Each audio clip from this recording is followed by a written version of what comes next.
Hey, let's look around. There seems to be some new pieces of a fool's plays coming out.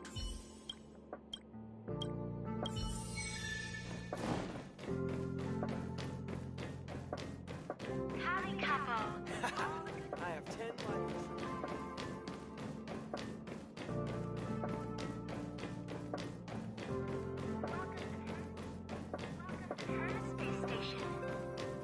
I'm Sheila, the guide for the Department of Galactic...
There seems to be some new...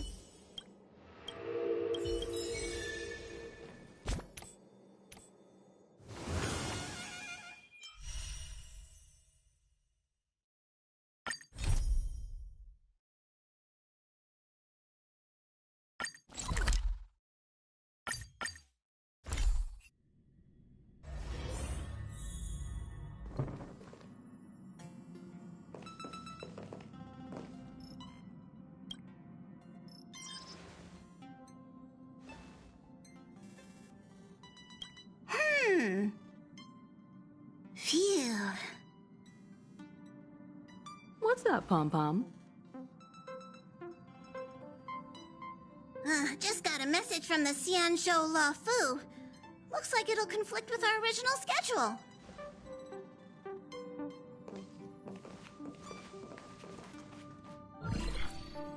It's been a while, my friends on the Astral Express. How's your trailblazing expedition going? Soon, the Xianzhou Loufu will be holding the Luminary War Dance. Those who have aided the Loufu in overcoming the crisis are cherished allies of the Xianzhou.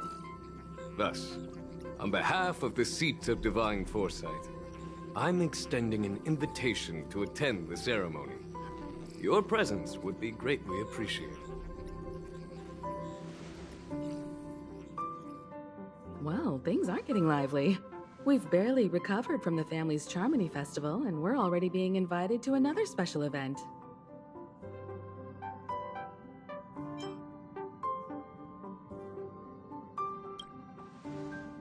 Yeah, me too. But wait, won't it look unprofessional if we attend 2 ceremonies in a row? Aren't we supposed to be focused on restoring astral charts and doing some serious scientific exploration? So we should leave March behind to take care of the Express? Hey! That's not what I meant! I'm all for some fun. I just hope there won't be any surprise party crashers, like Friday or Saturday. The Xianzhou Loufu has recently overcome a crisis. By holding the war dance, they're demonstrating to everyone that they've returned to a state of peace and safety. But that's what everyone said before we went to Penacony. You'll be totally safe under the family's protection. No need to worry. The war dance is not like the Charmony Festival with all its hidden secrets. It's just a festival to honor the Rainbow Arbiter and the Cloud Knights, who fought against the abominations of abundance and protected the Xianzhou ships. Aside from star skiff performances, it's mostly martial contests. Nothing too different from the Taiki and Roboball contest we've seen before. What do you think, Himiko? Since we've accepted Miss Black Swan's proposal, we should probably head to Amphorius for refueling. There's certainly no rush. This trailblazing expedition is quite unique, and the Express needs to be fully stocked and prepared before moving on to the next stop. With Madame Herta's help, I was planning to deliver some Leviathan fossils from Kalinga Abyss to Ron May, member 81 of the Genius Society. It could earn us some favors before we set off. However, it may take a few weeks. Aw, so that means we're not going to the Loufu. Being an adult means maintaining relationships, whether we like it or not, March. Since we've been invited, it's only right for the Astral Express to attend the ceremony. So, here's the plan. Pom Pom will take everyone to the Xianzhou Loufu. Mr. Yang and I will meet up with Ron May and fulfill our promise. Meanwhile, you, March, and Don Hung will represent the Express and attend the war dance. What do you two think?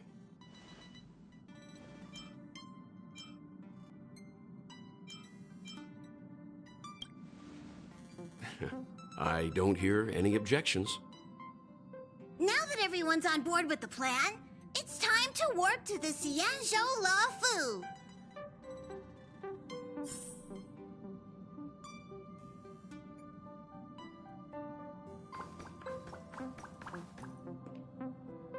Oh, sounds nice. If only Pom Pom could go out on expeditions with you.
Kalinga Abyss.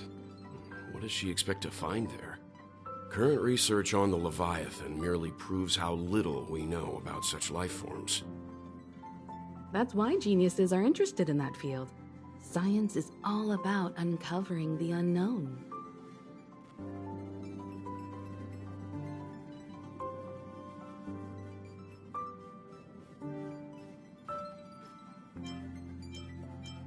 Don't miss us too much.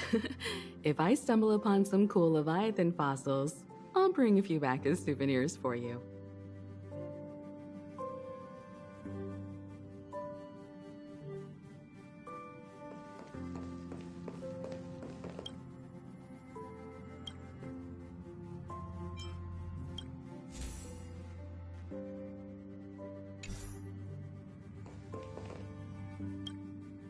Himiko really knows how to convince people. Between Leviathan fossils and the war dance, the latter definitely sounds more fun.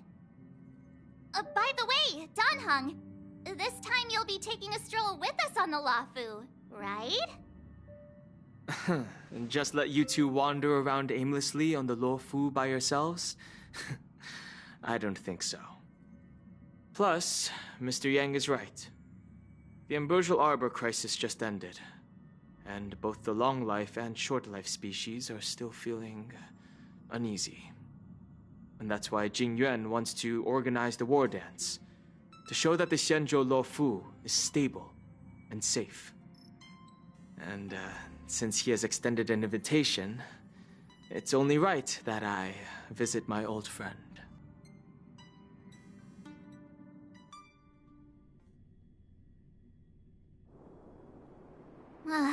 Coming Going back to this place brings back so many memories. You know?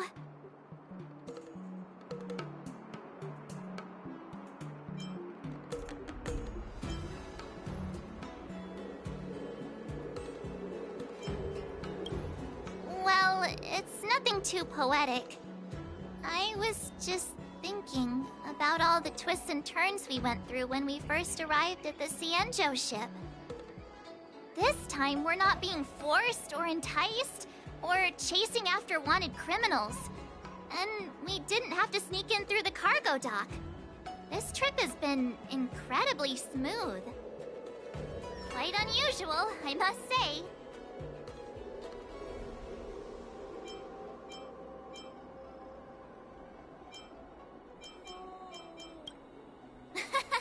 I'm just hoping for the best. You're the one jinxing us.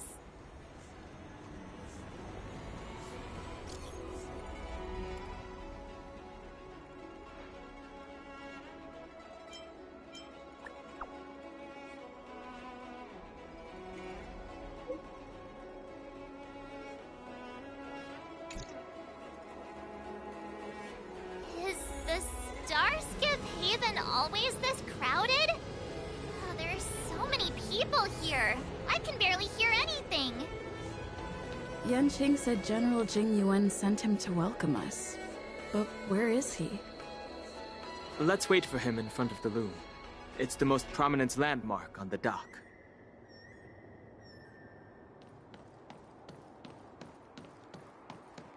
Hey, you guys! Hold on a moment. Did they just call us? Look at their outfits.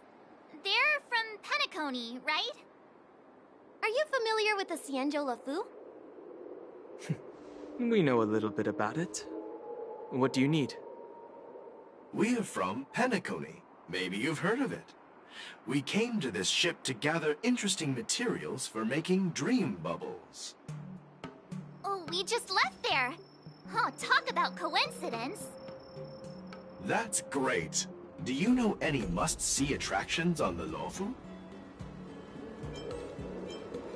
Exactly! We're Xianzhou experts. Most of the tourists around at the moment are here to attend the war dance. And that's why we're here too. Yeah, we know about that ceremony. But isn't the fighting ring still closed? I've heard the ring was actually converted from a huge decommissioned Loufu fighter jet.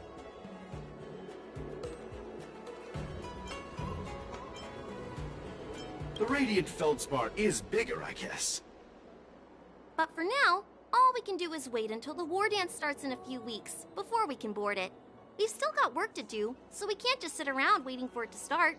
That's why we're asking you about some must-see attractions. We're looking for unique experiences that you won't find on Penacony. Our clients love these kinds of dream bubbles the most. You're the expert here. Give them some suggestions.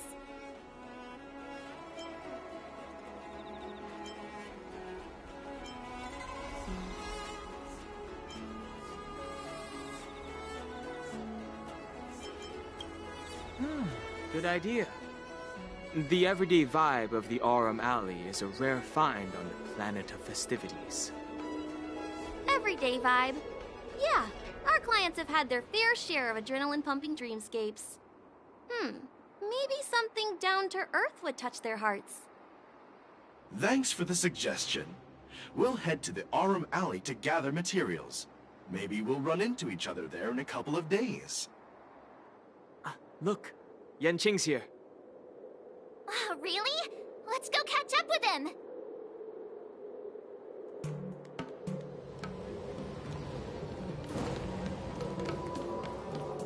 There you are! Everyone, this way! Hey, everyone! It's been a while. It doesn't feel like it's been that long since we last saw you. But, Yanqing, are you?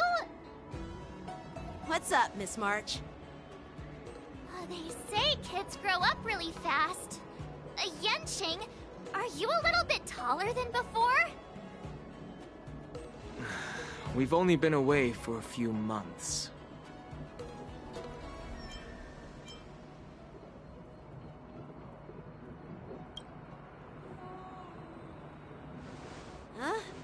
What are you doing? Sorry, but after our previous adventures, I've become suspicious of whoever greets us first. Do you have to be suspicious around me too? You know, the last time we came to the Xianzhou, the first person who greeted us was... I get it. Better safe than sorry. Seriously, I've never seen the Loufu so lively before. I was a bit worried that holding the war dance right after the Ambrosial Arbor crisis might be too soon. But seeing the bustling Starskiff Haven, I understand why General Jing Yuan chose this timing. Yep. There's people from other delves and travelers like you three who've come from afar. With the war dance coming up, there's a huge number of visitors pouring into the Starskiff Haven. The Cloud Knights are working hard to keep the security tight. The General said this ceremony would help the Xianzhou Loufu recover from the crisis. It's a way to showcase our martial spirit, reassure people, boost morale, and attract visitors from other planets to promote trade and peace. By the way, the Xianzhou Alliance places great importance on this ceremony too. The Xianzhou ships, the Zhu Ming and the Yao Qing, have both sent messengers to offer their blessings.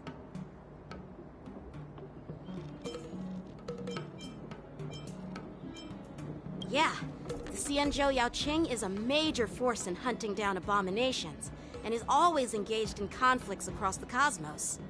Although it's a member of the Xianzhou Alliance, I don't know much about it. But Madame Yukong from the Skyfaring Commission mentioned that the Yao Qing always sends back reports of great victories, which is quite impressive. I heard General Fei Xiao of the Yao Qing is a young and dauntless lady.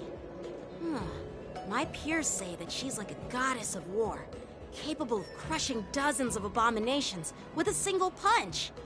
I wonder if it's true.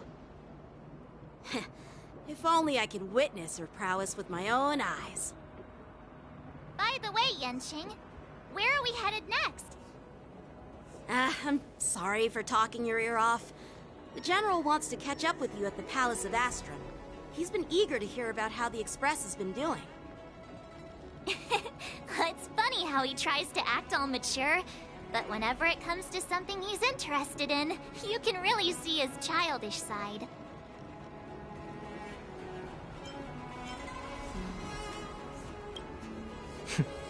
I agree.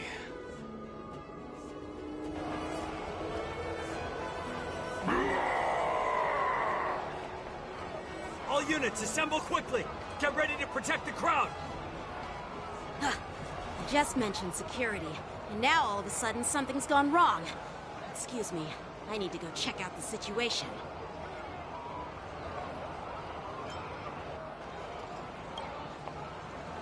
Hey, what's that supposed to mean?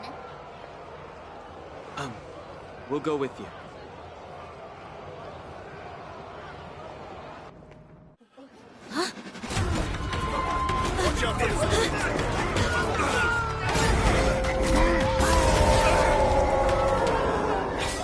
Protect the civilians. I'll deal with him.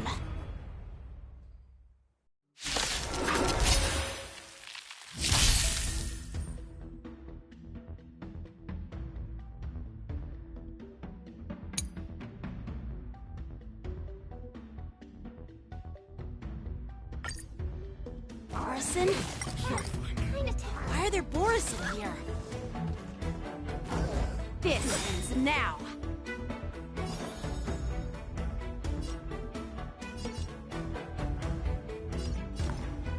The harmony will soon play in unison.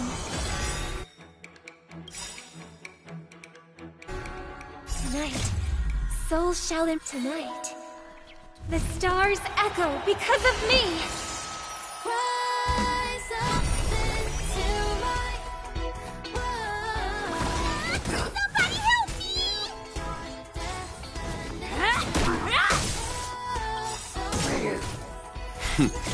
Time for the master stroke. Radiant Spirit, heed my word.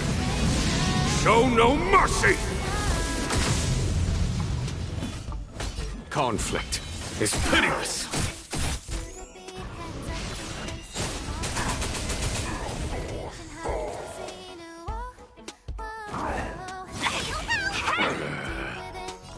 Get down!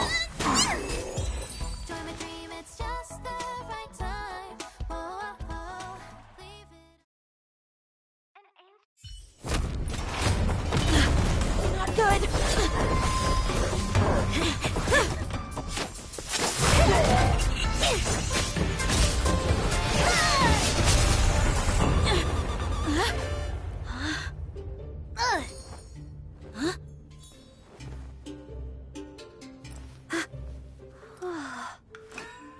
Thanks for the help.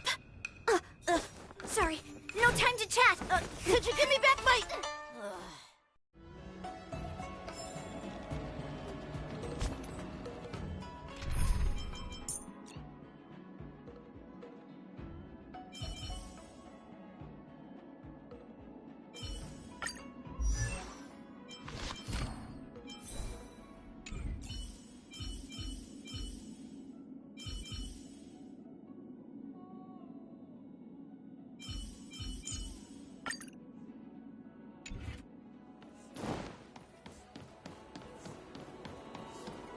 Wait! My sword! I'm sorry, but I'm afraid we'll have to put our plans on hold for now. I need to find out what's going on.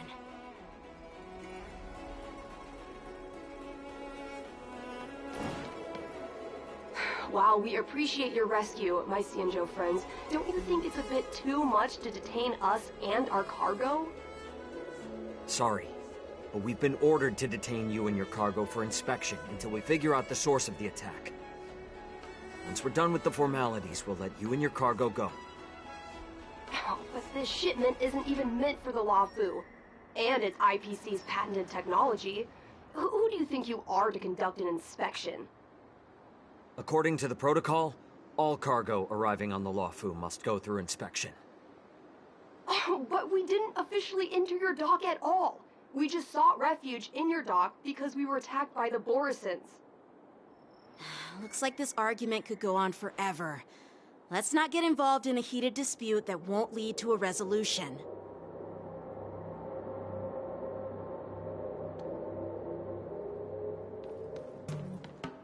How dare you detain our ship? Who do you think you are?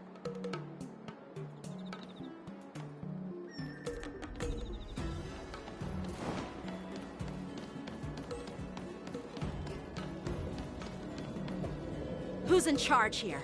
I need some answers. It's my fault. We let our guard down for a moment. I take full responsibility.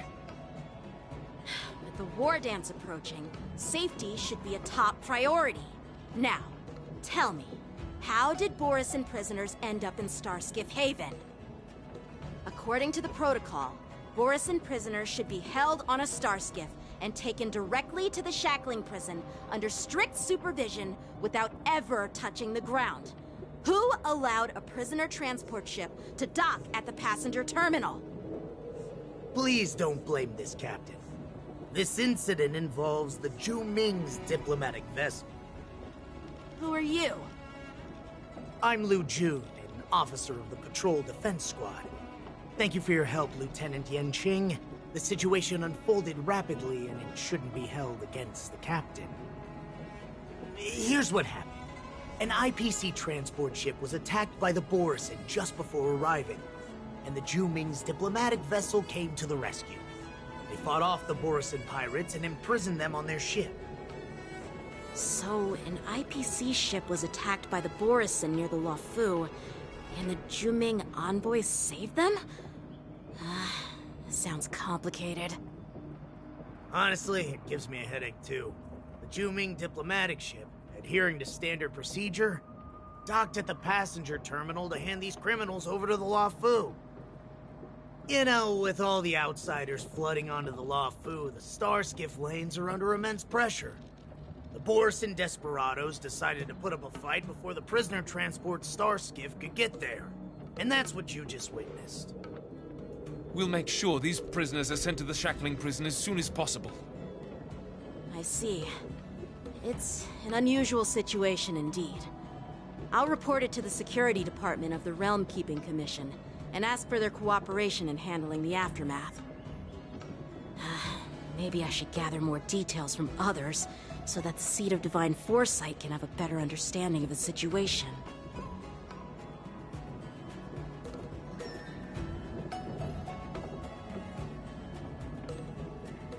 Oh, you look much maturer now, Yanqing. Please don't tease me, Miss March.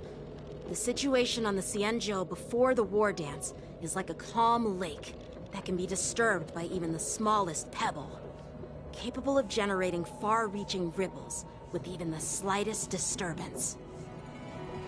What are those people? I mean, those monsters we just dealt with?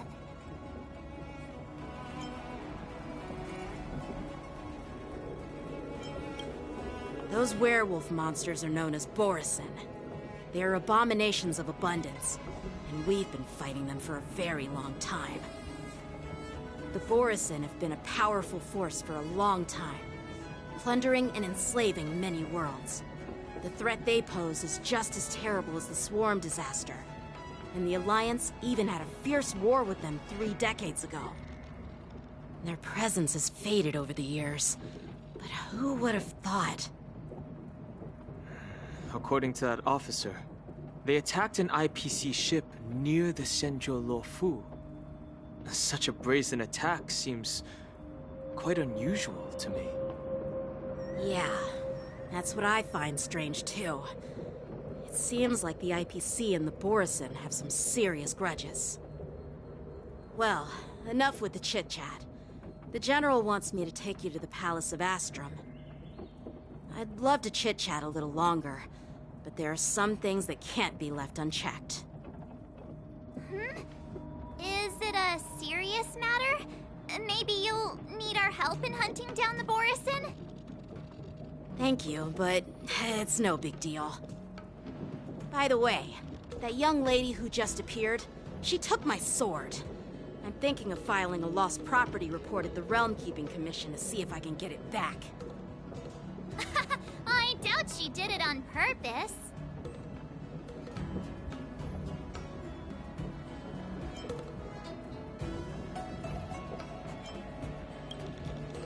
Perhaps she's around here somewhere. Shouldn't we take a look? All right, let's not keep the General waiting. Don't worry. There aren't many people out there with that kind of talent. It shouldn't be too hard to find her.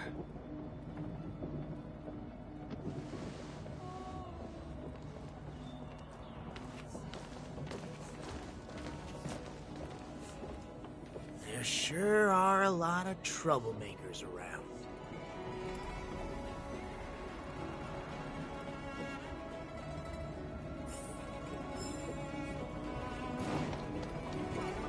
Success.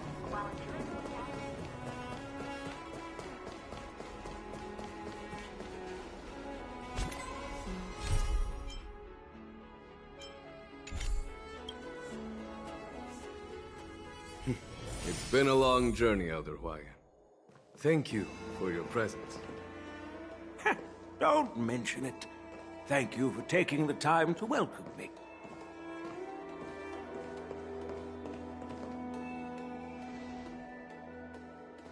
General, I brought our guests from the Express.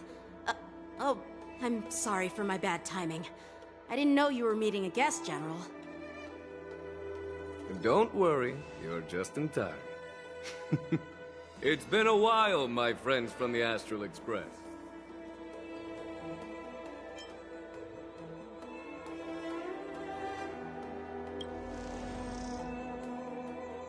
Oh.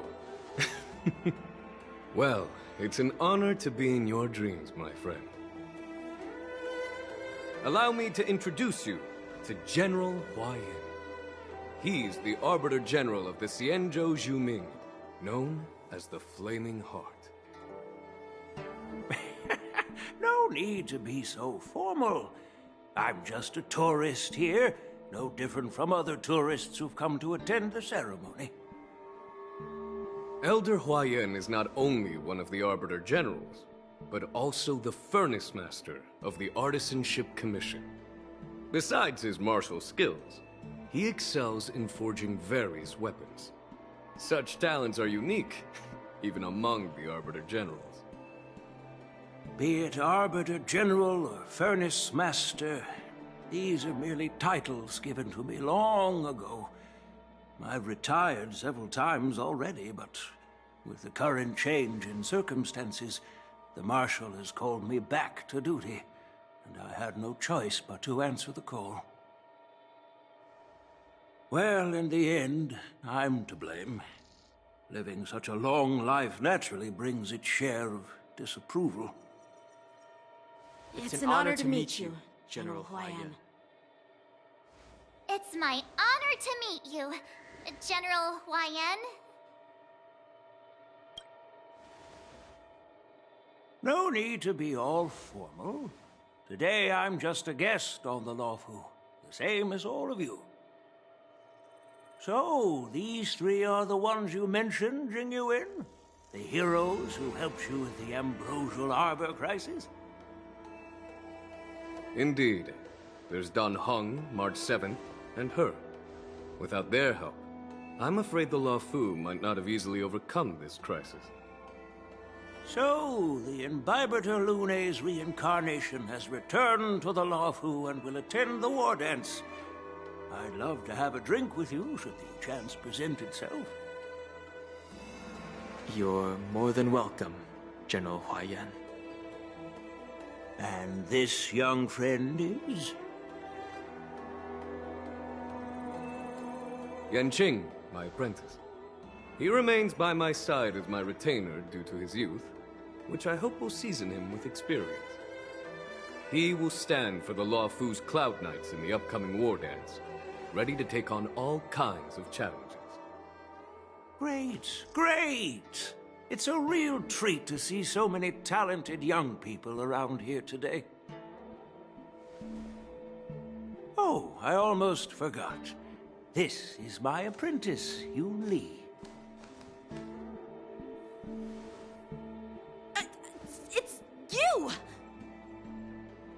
Oh, it's you. Hello. Oh, you two already know each other? Guess we don't need any introductions, then. What a coincidence! I was afraid I'd have trouble finding this girl. Oh? Now you've piqued my curiosity. Tell me, how did you two become acquainted? She helped me capture the escaped Borisin prisoners at the Starskiff Haven. Allow me to express my gratitude for you. But when you left, you took my flying sword with you. Your flying sword? Oh, so that's why I found a dagger in my bag. Turns out it's yours. Yes, it is. Now that we've met again, I hope... Nope, that won't do. Won't do? You want your sword back, right?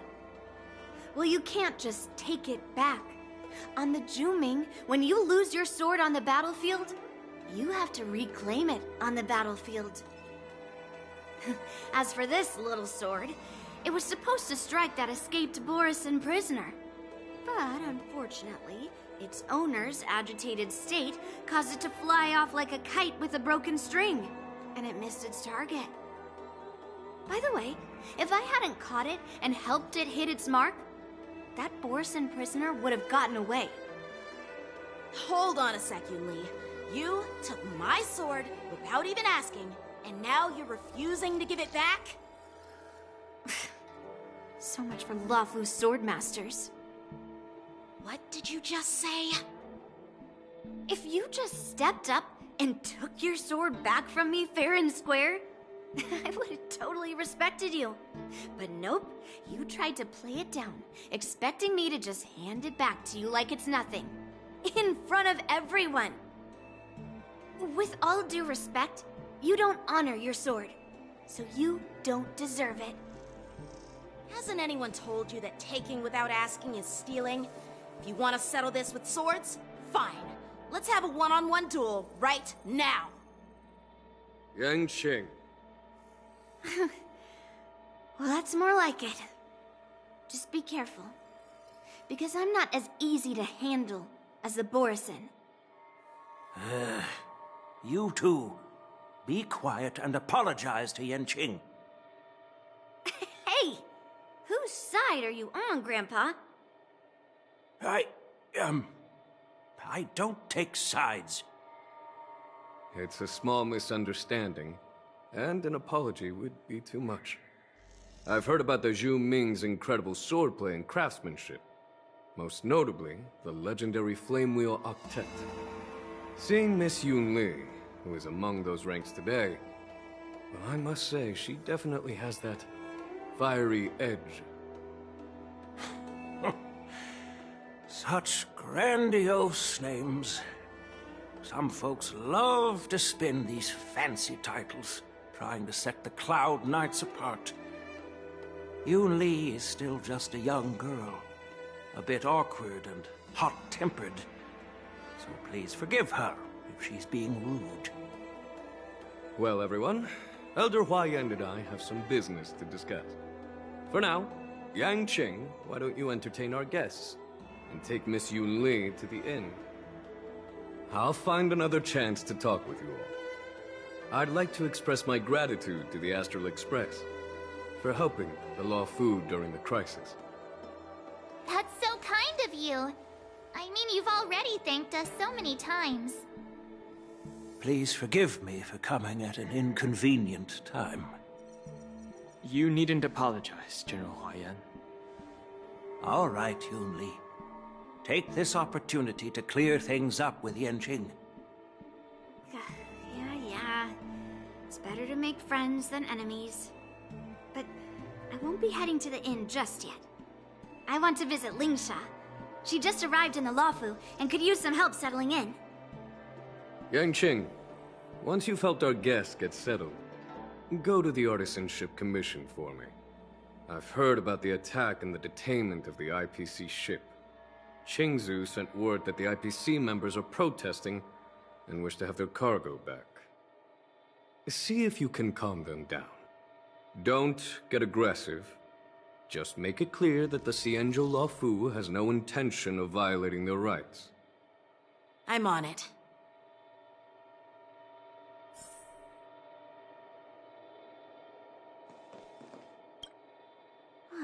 This trip is totally worth it. Compared to the Juming, the Loufu is so much livelier. But it's a shame the Loufu swordmasters don't seem that great. Glad to meet you too. Are you here to participate in the war dance?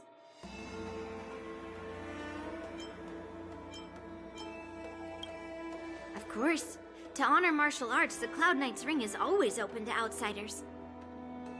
If you can defeat the ringmasters selected by the Xianzhou, you'll not only win rewards and prizes, but also be making a name for yourself.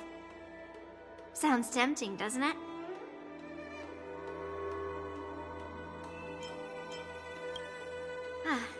That's how outsiders refer to my peers in the Juming Cloud Knights and the Artisanship Commission. We all train under Grandpa's guidance, learning the art of craftsmanship and swordplay. That's how we got that title, I guess. Just don't mention it in front of Grandpa. He always says that empty titles bring pointless challenges and conflicts. We Juming swordmasters pride ourselves on the success of the group over the individual. I have some things to do. Besides, little Yanqing doesn't seem too happy about me tagging along.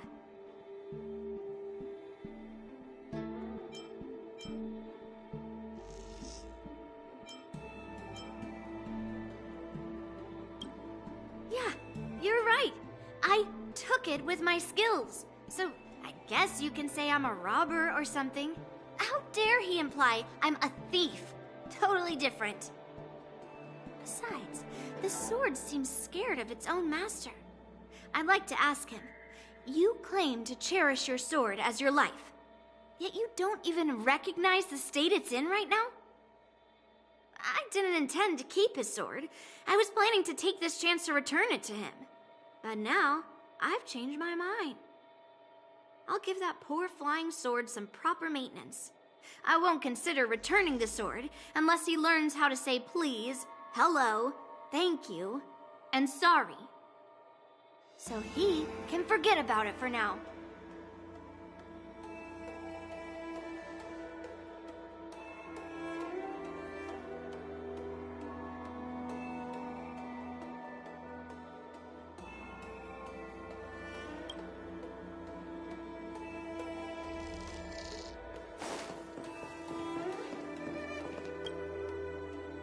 This is the report Xianzhou just sent me. Let me take a look.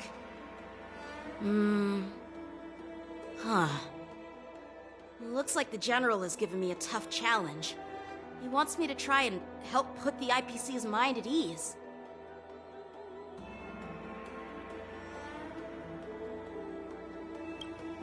Well, it's not exactly a test. As Cloud Knight officers, we not only learn the art of war and martial arts, but also occasionally have to handle diplomatic disputes. It's just, talking things out isn't as straightforward as duking it out with weapons on the battlefield. This is especially true when you're up against the IPC, with their non-stop corporate babble. Well, let's not worry about that for now. Shall I take you to the inn?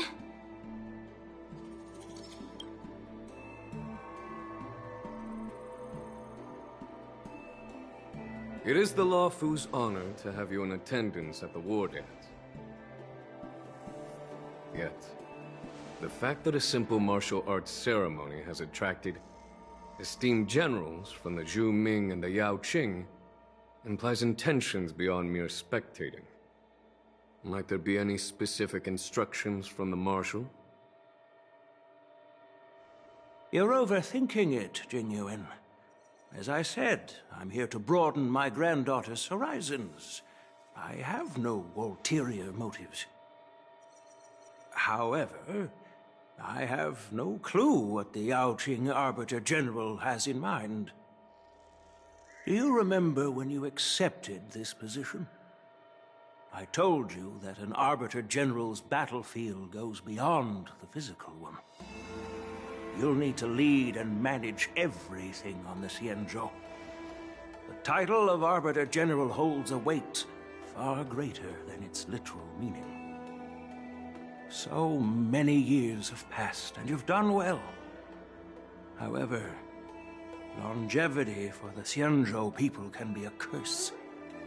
Living too long means that every mistake you made will lurk in the shadows. And one day, they'll eventually catch up to you. The Marshal knows everything that has happened on the Loufu. As for the Merlin's Claw of the Yaoqing, she has come specifically for you. Speaking of which, why hasn't she arrived yet? They say the Merlin's Claw strikes like lightning. Being late isn't her style. That's not true, General Huaiyan. She's been here a while, but I'm sure you've heard of her unbridled nature. As soon as she disembarked from the star skiff, she mentioned having something to attend to, and simply disappeared. You must be the messengers from the Xianzhou Yaoqing, I assume. We are Jiaoqiu and Moza, retainers of the Merlin's Claw. It's an honor to meet you in person, Arbiter Generals. Now this is interesting. A guest who doesn't come to visit but sends a message instead. What does she mean? Tell me, what could be more important to her than coming here? Master heard about a spectacular view in Scale Gorge Waterscape. I believe she went there to enjoy it. A spectacular view? Ha! Did you hear that, Jingyuan? This person is being sarcastic. Please do not misunderstand me, General Huaiyan. I was simply stating the truth. Master thought it would be inappropriate to keep you waiting, so she sent us here.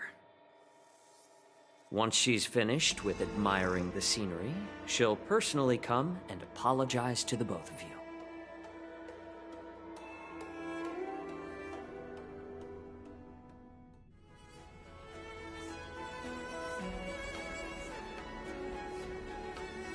Drat. I forgot to ask Yun Li to return my sword.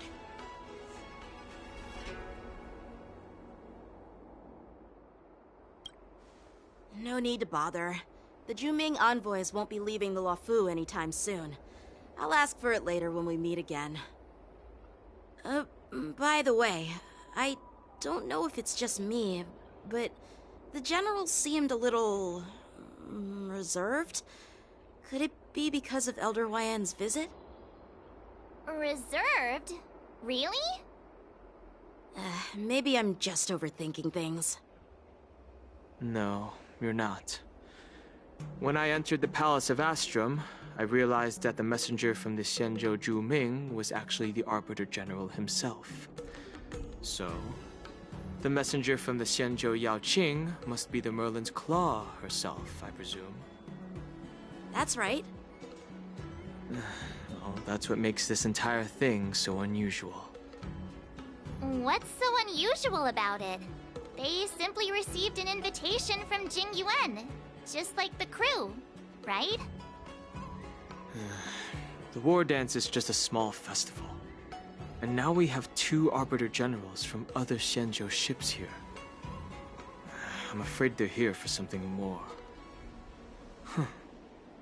Maybe they've come to hold Jingyuan accountable for the Ambrosial Arbor crisis?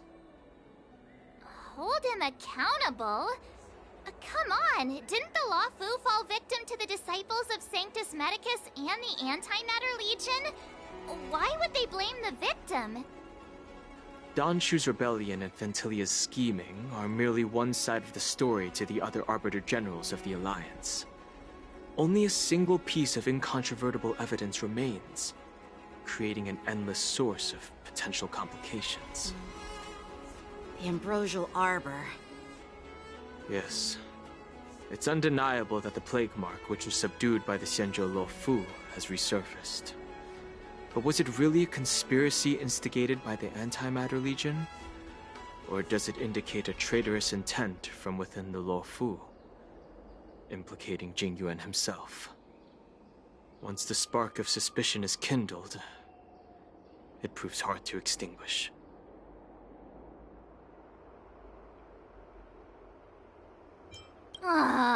What was I thinking? Seriously, here I was looking forward to a carefree and enjoyable trip. But it seems wherever we go, drama is just around the corner. Aw, I was so excited. I thought those Arbiter Generals were just here to see the ceremony. By the way, I heard that an alchemist from the Juming diplomatic ship has arrived, and rumors say that she's to be the new Cauldron Master of the Alchemy Commission on the Loufu. An alchemist from the Juming serving as the Cauldron Master on the Loufu?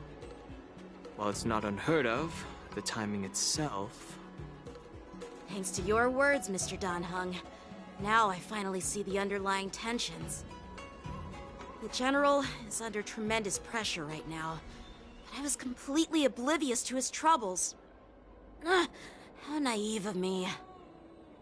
Come on, don't think like that. Leave the adult matters to the adults. Even if you wanted to do something for the General, it's not like you can do anything. Did I say something wrong? Again? Miss March is right. I don't have the skills to share the General's burdens at the moment. Still, I'll do my best to follow his instructions. Let's go. Once I've taken you to your accommodations, I need to go to the Artisanship Commission to handle the IPC's protest. He looks like he has a lot on his mind. We can't just let him go alone. Why don't we accompany you to the Artisanship Commission? This is too much trouble. While I appreciate your kindness, dealing with the IPC's workers could be tricky. I'm afraid this will cause trouble for the Express. No worries. We're pretty experienced in dealing with the IPC. You've heard of the 10 Stone Hearts? We've dealt with quite a few of them, right?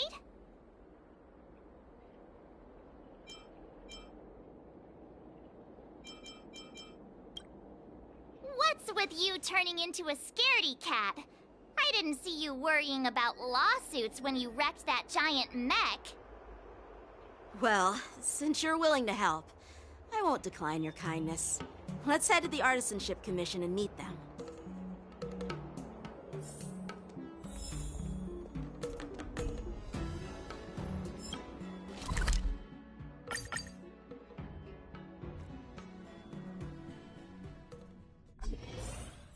Can I really reason with you Xianzhou people? I think I get it now. In your words, this is called looting a burning house, right? But I am trying to reason with you here.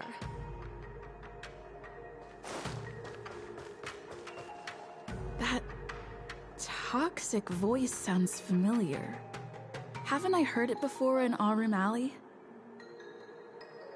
You know what? This isn't my first time dealing with the Skyfaring Commission. I can handle your unreasonable ways. But straight up snatching IPC cargo, isn't that going a bit too far? Just as I've said it many times already. Once we've inspected the cargo and completed the security check, you can be on your way.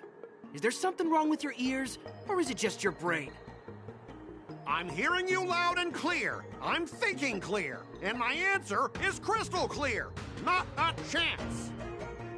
Keep detaining my cargo and I'll file a complaint directly with your general.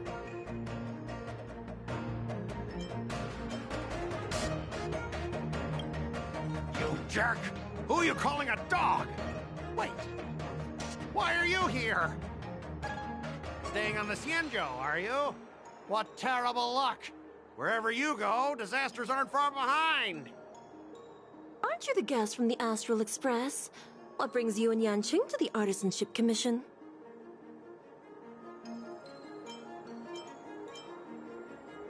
Trouble caused by the IPC? I'd say it's caused by the Skyfaring Commission. Looks like you've met this IPC worker before. I'm not sure if that's a good or a bad thing. I was sent here to deal with the IPC protest, Miss Shikui. What's going on here? As you know, this IPC transport ship was attacked by the Borisin and rescued by the Juming's diplomatic ship. Then the Cloud Knights were instructed to bring it back to the dock for repairs and inspections. And this is Mr. Scott, the person in charge of this transport ship. So, you're Scott. I've heard her mention you. Weren't you kicked off the Loufu before?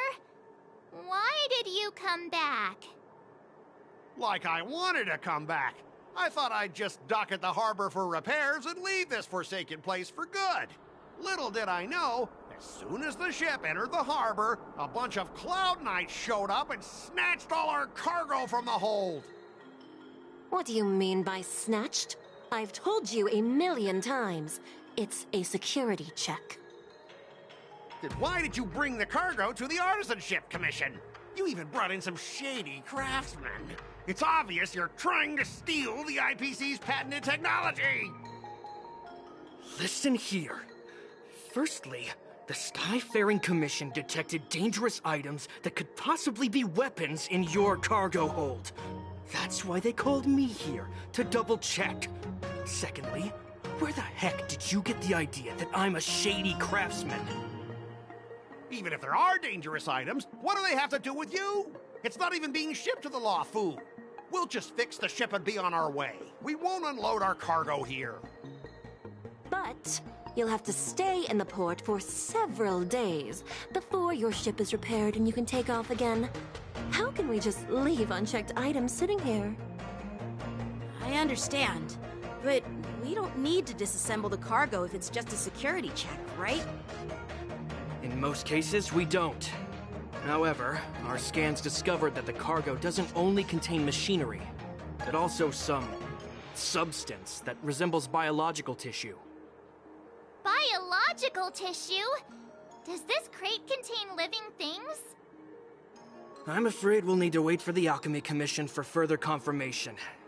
In any case, according to our regulations, we need to unseal one of the crates for further examination. But this IPC specialist has been hindering us on the grounds of patent secrecy. The Alliance's regulations on biological products are very strict. Without further inspection, there is no way for the Skyfaring Commission to release the cargo. Oh, really? Fine! If anyone lays a finger on that shipment, they'll have me to deal with. It doesn't matter if it's mechanical or biological. It's none of your business. I'm filing a complaint against the Skyfaring Commission's ridiculous regulations. This Mr. Scott seems stubborn and difficult to persuade.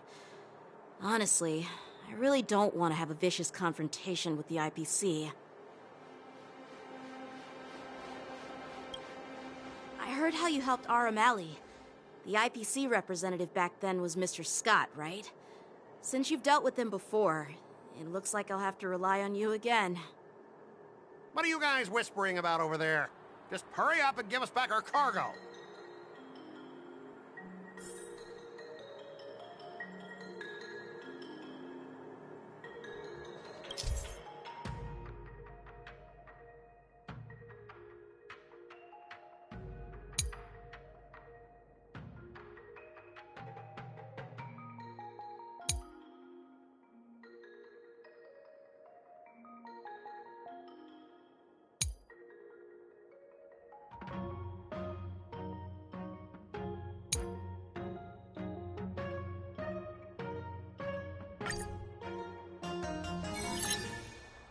As I recall, this guy won't listen to reason and can only be persuaded with intimidation. But he does seem to follow rules to some extent. Let's use that against him. Speaking of regulations, we have our own laws and regulations too. According to Article 4 of the Xianzhou Alliance IPC Trade Consensus, the Alliance and IPC shall never infringe on each other's intellectual property rights.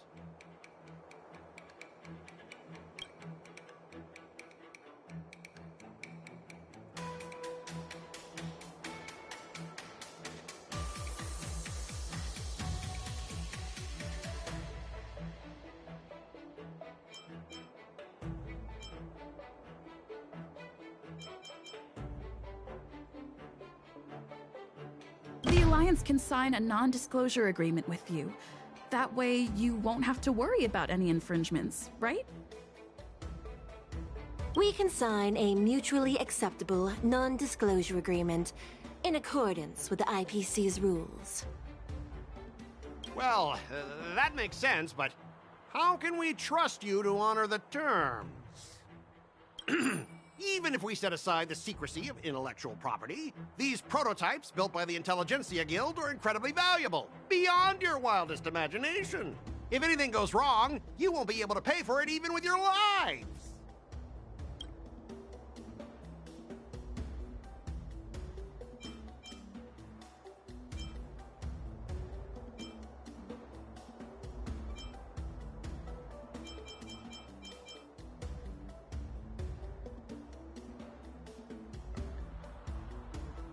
Can you give us an exact amount, Mr. Scott? If there's any damage after the inspection, the Express...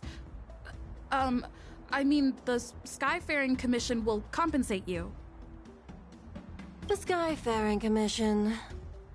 Yeah, they will compensate you, provided a detailed report of the damage is submitted.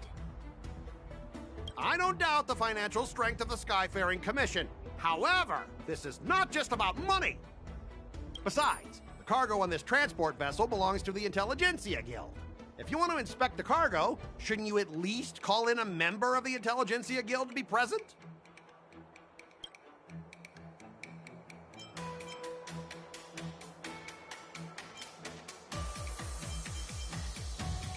pretty tight with Dr. Ratio from the Intelligentsia Guild. Almost like family. Doesn't that make me practically a member of the Intelligentsia Guild too? What's all this nonsense? Even if you were married to him, you still couldn't represent the Intelligentsia Guild. We both need to follow the regulations, because that's how the IPC and the Xianzhou operate, right? As an IPC worker, I have to abide by its regulations. If I make an exception and allow you to inspect the cargo, it'll spell disaster for me.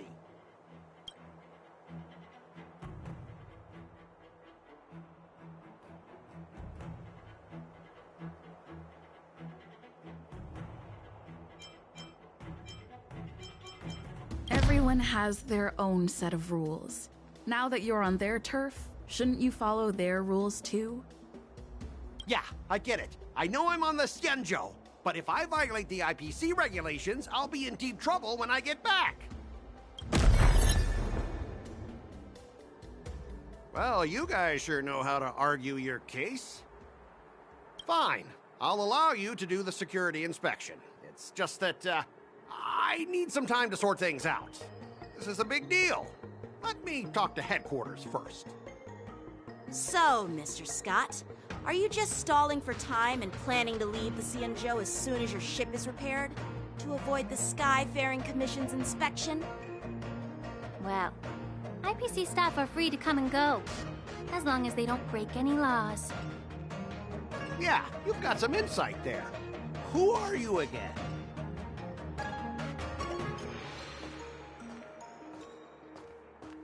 Allow me to introduce myself.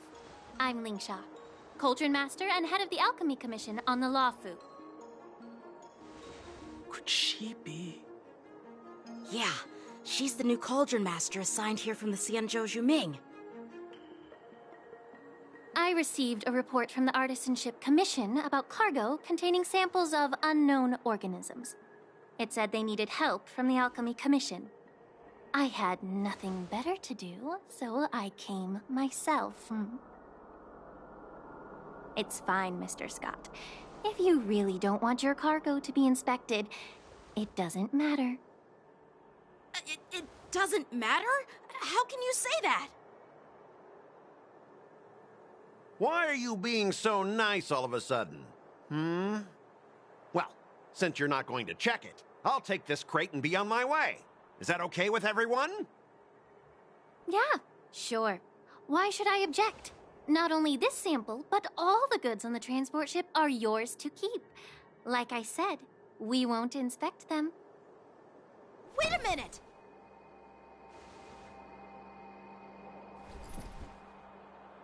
Well, that's more like it. If only the young displayed a more reasonable attitude, we could have sidestepped that altercation just now. Our ship will leave in a few days once the engines are repaired. Your ship can leave whenever you want, but I'm afraid I can't say the same for your cargo. According to the import and export regulations signed between the Xianzhou and IPC, all biological shipments can only leave the port when they have confirmed to be of no threat, or when all biological activity expires. Since we can't determine if your shipment is safe for the environment, I guess we'll have to wait for its biological activity to expire. Let me check the previous cases. Normally, it'll only take around 47 star calendar years. Only 47 years? Why so surprised? You're still young and full of energy. I'm pretty sure you'll live a few more decades. Have some confidence in yourself.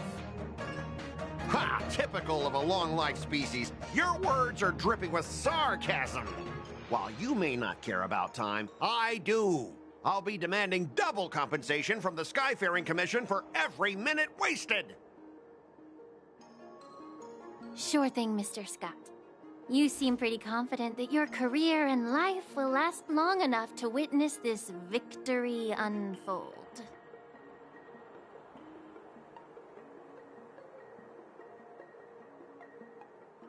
Step aside, guys.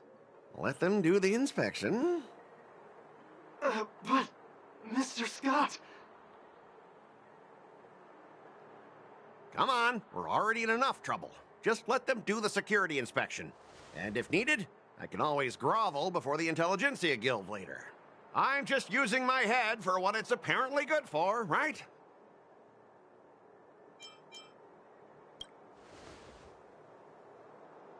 Well, honestly, at least you're not as annoying as that woman. Just get on with the inspection. Don't act all chummy with me now that you've got your way. This lady is really something else.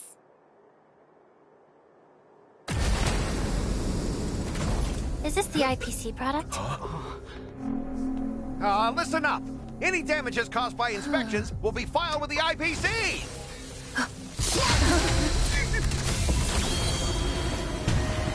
Turn it off.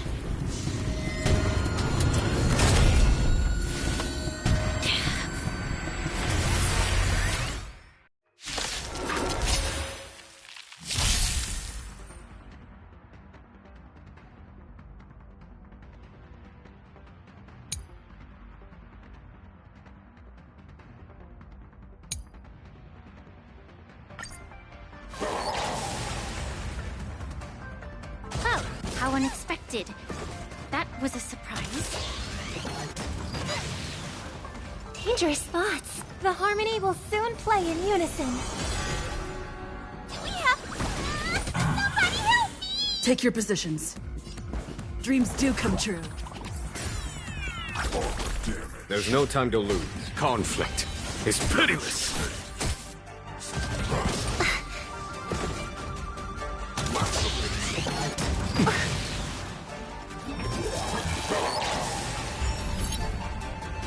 I'm gonna hold everyone back again.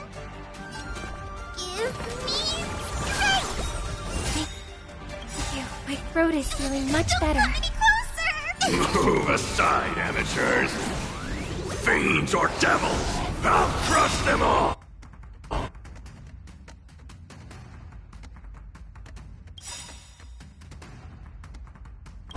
The mood is set just right. Let the show begin!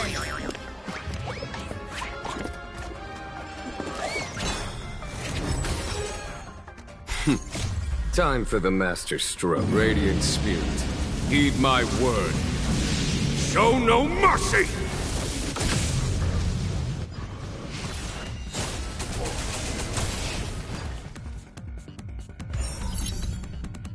Did the rhythm get messed up? Let's improvise. I hope for tonight. So tonight, the stars echo because of me. Here, there's thunder! Get them! Dreams do come true.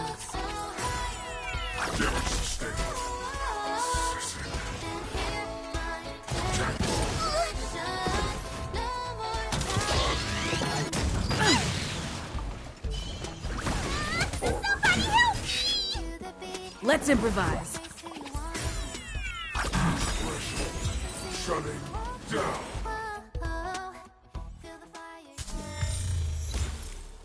Were you seriously planning to leave this stuff unchecked at the dock for days? That's way too dangerous.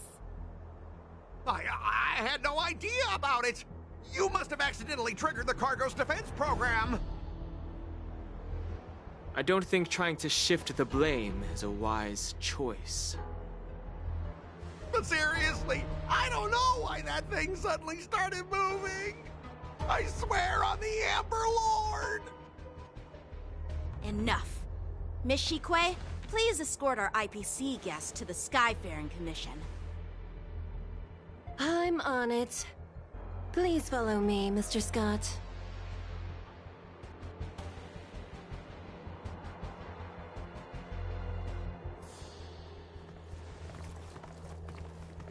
Gentlemen, our preliminary inspection shows that there is indeed hidden biological tissues inside. Just like the craftsman feared. I can't even tell if it's ingenium or biological in nature. The core of this device is what they call wetware in industry slang. To put it simply, this machine operates with a kind of biological nerve as its control center. I'll take some samples for the alchemist to analyze and figure out where the biological tissue comes from. Why would the Intelligentsia Guild use such unethical technology? Perhaps they're trying to create a new weapon? Whatever the reason is, it's probably why the Borisin attacked the ship. No wonder the IPC were trying to obstruct our inspection.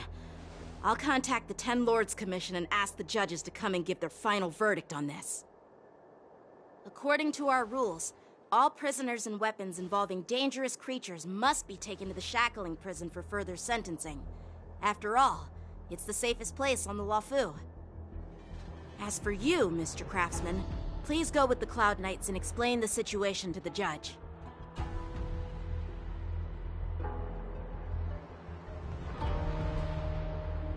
I had a feeling that the IPC members would cause trouble, but I didn't think they'd be this tricky. Thanks for your help, Miss Linksha. I should thank you for saving my life. Your sword skills were impressive. Taking down that big guy. I thought the General's retainers were all burly martial masters. I didn't expect Yanqing to be so...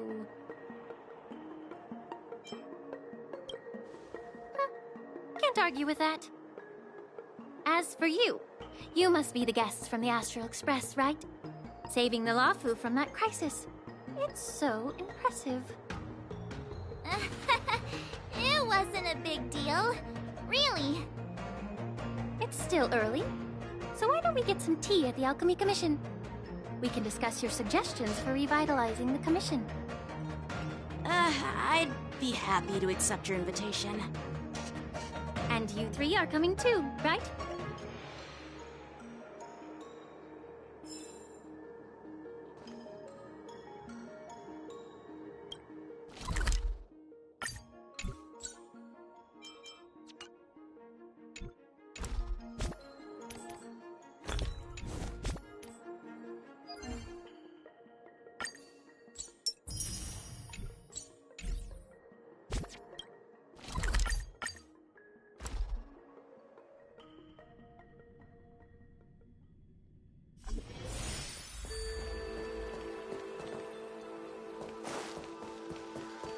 I'm here to pay my respects.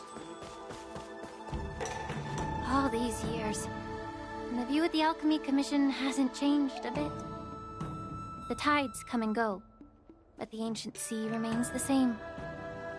For us Vidyadhara, there's nothing more nostalgic than our homeland. You're a Loufu native, Miss Linksha? Yes, I grew up here, listening to the sound of waves while researching prescriptions with my mentors and peers at the Alchemy Commission. It's kind of sad, isn't it? Everything changes but somehow remains familiar. Just like you, Don Hung, I traveled far from home, and now I've returned. Seeing the familiar scenery brings back a hint of nostalgia. The view here would be even better without the Ambrosial Arbor. Oh, really? I think that towering tree looks pretty impressive. Even if it's impressive, it's a plague mark. The Xianzhou have been fighting abominations for thousands of years. And now that the Ambrosial Arbor has been reborn, it's only natural for everyone to feel uneasy. Well, once a seed is planted, no matter how long it takes, it'll eventually sprout and bear fruit.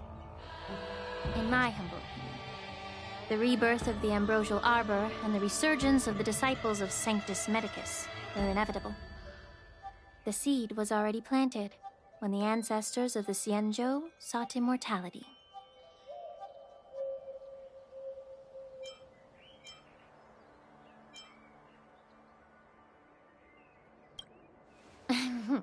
My bad. Well, since you went through the entire Ambrosial Arbor crisis firsthand, Dan Heng and Lieutenant Yanqing, I'd like to discuss something with you. What would you like to discuss, Miss Linksha? I was lucky enough to be chosen by the Alliance to come in and clean up all the old grime in the Alchemy Commission. Honestly, the Alchemy Commission is riddled with problems and has reached a point where fixing it seems impossible. I'm looking to remedy this problem, but was wondering if you could provide any insights. Well, even though I'm a Vidyadharan like you, I'm an outsider, just like my companions here. I can't really say much about a remedy, but I do have a piece of advice, Miss Lingsha. The Vidyadhara and the Alchemy Commission on the Loufu have always been intricately connected. If you cannot distance yourself from these ties, Miss Lingsha, changing the situation within the Alchemy Commission may be quite challenging. I may not know about politics, but I do know that the disciples of Sanctus Medicus have been operating within the Alchemy Commission for years. If you're determined to root them out, maybe you should discuss it with the General. I see. Thank you for your valuable insights. While the Lux Arrow from the Rainbow possesses unparalleled power to sever the ambrosial arbor, it can't sever mortals' desire to prolong their existence. Just like how the Cloud Knights can eliminate the remnants of the disciples of Sanctus Medicus, but are unable to calm the hearts and minds of the people within the Alchemy Commission.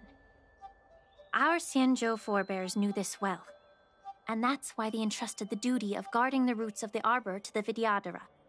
However, the Vidyadhara are still only mortal beings. 30 years ago, my mentor served as Alchemy Commission's Cauldron Master. She recognized the emerging undercurrents and sought to cleanse the source of the disturbance. Unfortunately, even though she was skilled in the art of healing, she didn't understand the human heart or how to eliminate the sickness lurking within the depths of the Alchemy Commission. In the end, she was framed and exiled to the Juming. I was also implicated and had to leave the Loufu. And guess who arbitrated the case and handed down the sentence? None other than General Jing Yuan himself. What? You heard it right. The ones responsible for the corruption in the Alchemy Commission are not just the remnants of the disciples of Sanctus Medicus, but even the Divine Foresight himself.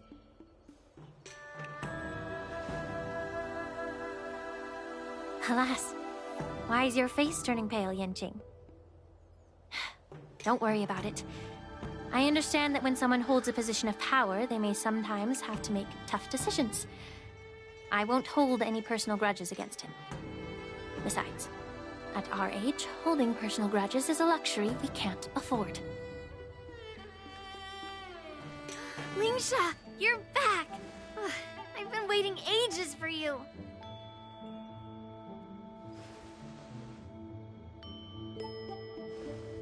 Yunli! Why aren't you with your grandpa? What brings you to the Alchemy Commission? Well, let me take this opportunity to introduce you to Yanqing. What a small world. You stole my sword! Give it back! I see. Let's skip the introduction part then. Why do I keep bumping into you? Are you stalking me or something? Of course not. Unlike you, Miss Yunli, I have important things to take care of. You, on the other hand, seem to have all the time in the world to wander around without returning my sword. Grandpa used to say that a sword reflects its master. I talked to your sword, and it told me that you've been distracted. You hesitate when you should strike, and you struggle to stay calm when your sword is unsheathed. Now that I see you again, I realize your sword was right. It wasn't me who took your sword. It was you who lost focus. Do you really expect me to believe that nonsense? I've been taking it easy on you because you're a guest from the Juming. But you're not taking the hint. Don't people from the Juming know you're supposed to return what you've borrowed? Just look at this flying sword. Even if I gave it back to you now, it'd just be taken away again in a few hours. You know the Cloud Knight saying, a Cloud Knight must never let slip their weapon. Yes? Well, sure, I can give it back to you now, but on the battlefield, that's a whole different story. Poor flying sword. Fine! You don't have to give it back, because I'll take it back myself!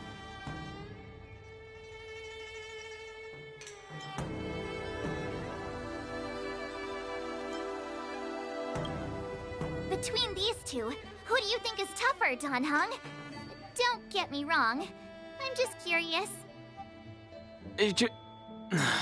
Get ready to separate them. It is my first day at the Alchemy Commission. A brawl is definitely not how I imagine celebrating it. Well, since you don't approve, I won't draw my sword here. I didn't mean it in that way. Since you've already drawn your swords, you'd be disappointed if you didn't get to test one another, right? I've received reports that the delves near the Alchemy Commission are still infested with abominations. Seems like my predecessors left quite a mess. So, if you two want to determine who's better, why not focus on them instead of each other? Clearing out some abominations? Sounds boring. It's the Cloud Knight's duty to eliminate those abominations. You don't have to ask me twice, Miss Lingsha. I'll help you get rid of them. Oh, you think you're the only one who knows how to behave? If Lingsha needs anything, I'll gladly draw my sword and help her out. It's so heartwarming to see both of you being so sweet and caring. So then, shall we get going?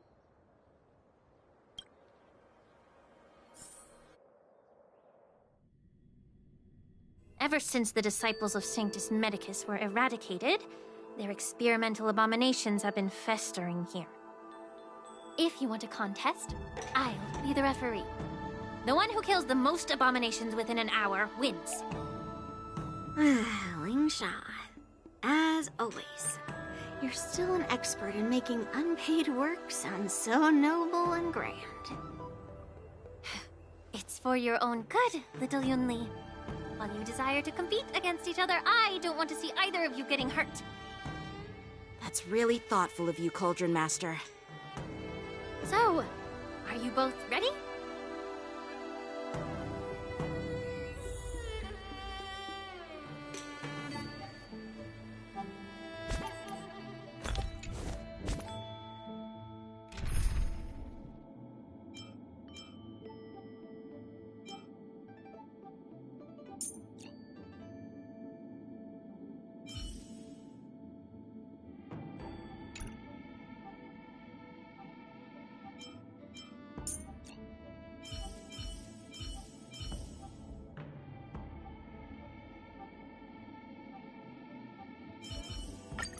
If the price of giving up my body was not being able to hear Miss Robin sing, I would probably have some hesitations.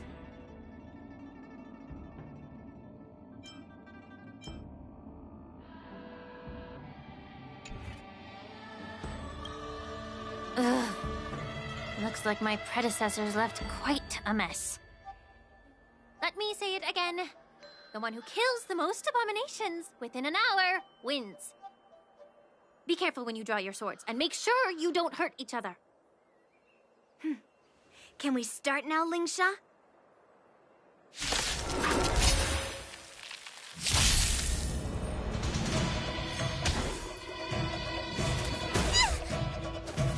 Time for swordplay!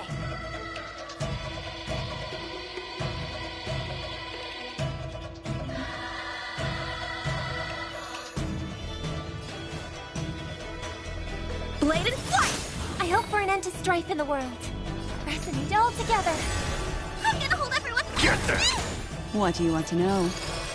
Ill tidings manifest.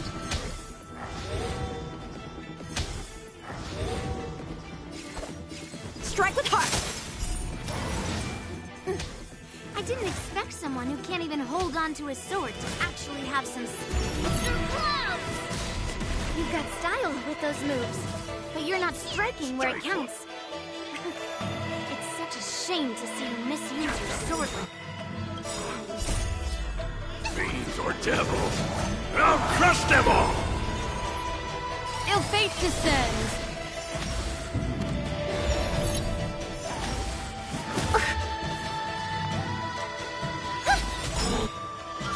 Right.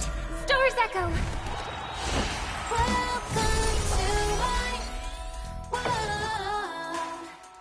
Blade and flight! Get them! Destiny, ill tidings manifest. Memories are beneath the waters lies an endless abyss.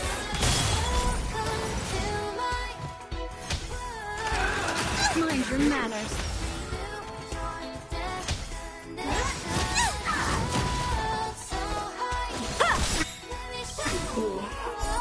Practice is over. Swords descend!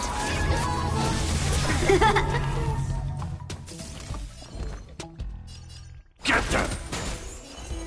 Ill fate descends.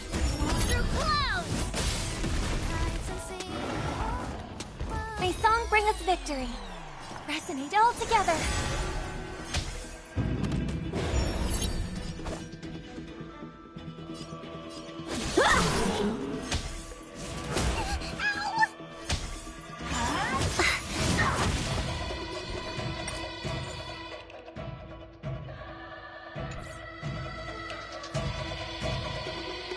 Get them! Ill tidings manifest.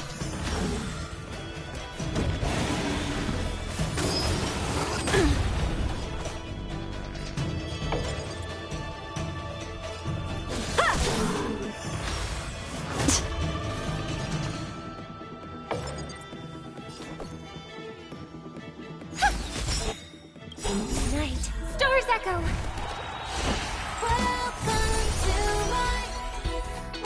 Get them! What do you want to know? Ill fate descends.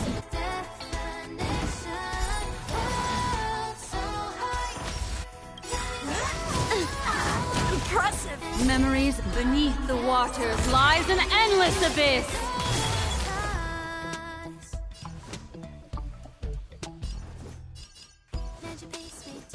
Strike with heart!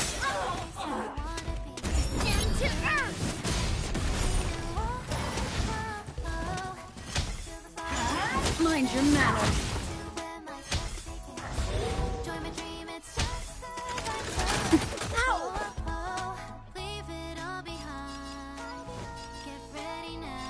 Blade and flight! Practice is over. Swords descend! Get them! Fiends or devils, I'll crush them all! Destiny isn't chosen. Ill tidings manifest. I hope for an end to strife in the world. It's okay. Time for swordplay! Strike with heart! Get them!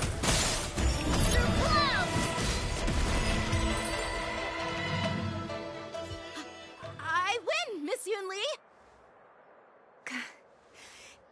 You got lucky. Why don't you just give me back my sword, sincerely apologize, and then go cry your eyes out to your grandpa? Consider yourself lucky that I'm not interested in your rusty sword, as I don't have the nasty habit of snatching other people's weapons. All you did was chop down a few monsters. Don't get carried away with yourself. If you think you can just take this sword from my hand, go ahead and try.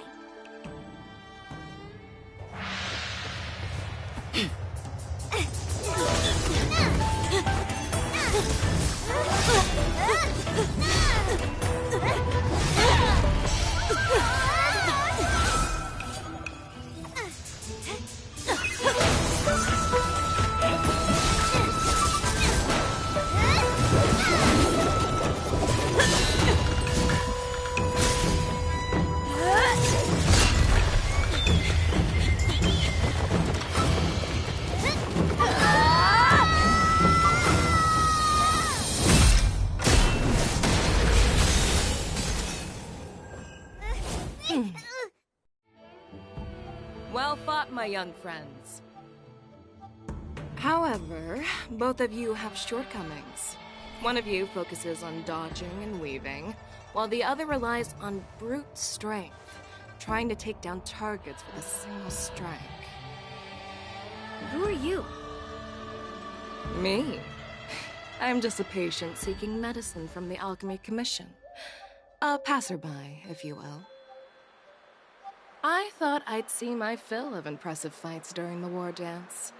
Yet here I am, able to witness a remarkable fight at the Alchemy Commission, of all places. Well, the Loufu is never short of surprises. However, I have a small suggestion for you. Why don't you settle this dispute fair and square in the war dance's ring? That way, you can resolve your differences with a proper duel and put your grudges behind you. Grudges? No, not at all.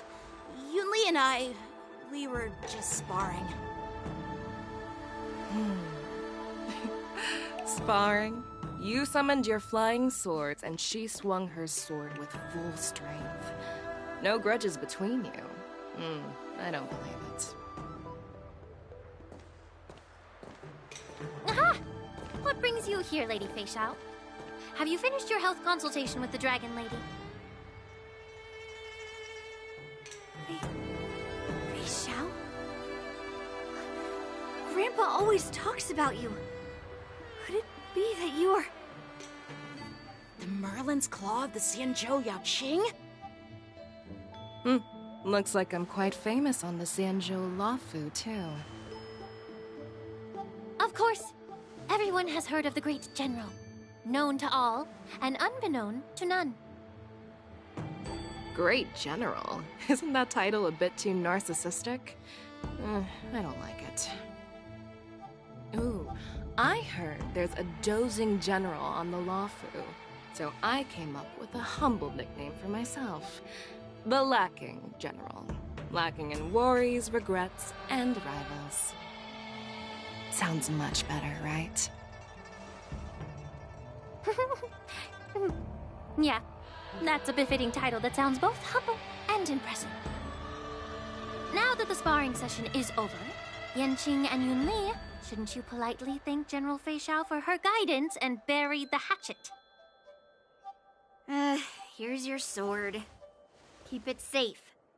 Or it might get taken away again. By the way, we haven't settled the score yet. I'll defeat you fair and square next time we fight. This is how she apologizes? Now that I finally got my sword back, I should report to the seat of divine foresight. I'll take my leave, General Fei Xiao.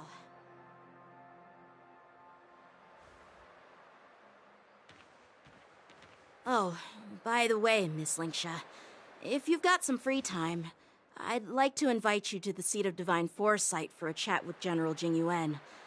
I think there's more to those personal grudges you mentioned earlier.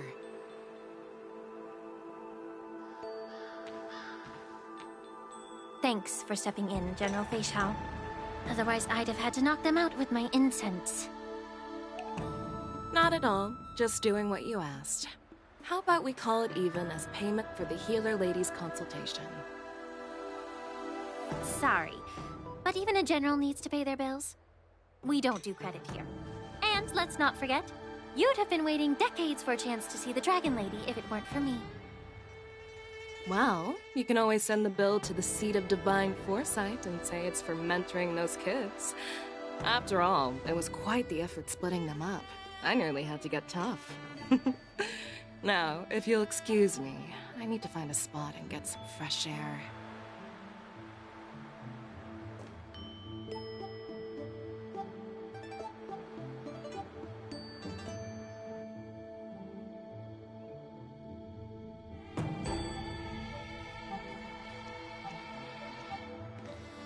Back already? You've met with Jingyuan and wandered around for a few hours. So, what do you think? It appears that the Divine Foresight is using this war dance as a show of strength to convince everyone that the Loufu is prospering after the Ambrosial Arbor crisis. But... I know you're going to say but, right? But the influx of people attending the war dance is like a breeding ground for disorder and rumors. One wrong move, and the Loufu could be in a world of chaos. The Cloud Knights on the streets remain vigilant, so at the very least, General Jing Yuan is aware of this. As for other matters, I'm unable to say. I'd prefer to be excused from future meetings with generals. I'm just a military healer. And now all of a sudden I'm thrust onto the center stage having cordial chats with two generals? My work doesn't lend itself to being in the limelight either. Just stop whining. At least you're in one piece, right? Before getting in touch with General Jing Yuan, I wanted to put aside my assumptions and see his momentum. That includes the overall bearing of the Cloud Knights on the street, what people are saying, and how those close to him behave. The might of an army dwells not within its pawns, but within the force of its collective momentum. Recognizing this fact reveals the true measure of power. Thanks for enlightening me, General. A perfectly clear statement turned confusing thanks to your translation. You made me lose where I was now. Anyway, this is how I operate in battle, so you might as well get used to it. Are you treating General Jing Yuan as your enemy? The longest-serving general of the Xianzhou Loufu. Do you think he'd have only a few enemies? By the way, General, you met the healer lady, yes? Could you show me the medicine she prescribed you? Well, the healer lady couldn't do anything about my condition. She just told me to enjoy some tasty food. So not even the famed healer lady could help? Don't worry. I'll fulfill my promise and find a way to cure you. Actually, I've found some leads. Well, life and death, Zhao Chou. It's all predetermined. Upon starting my military career, I made a pledge that the rest of my life would be dedicated to being the Xianzhou's spearhead, hunting down the abominations of abundance till the end of my days. As long as I can fulfill that deep-seated desire, I don't care how long I live. You asked if I view General Jing Yuan as my enemy. No. My real enemy has always been myself.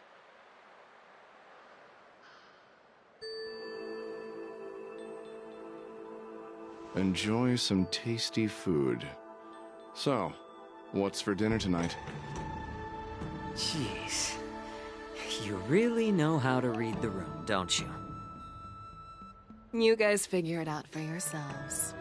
I'm due to catch up with an old war friend I've not seen for quite a long time.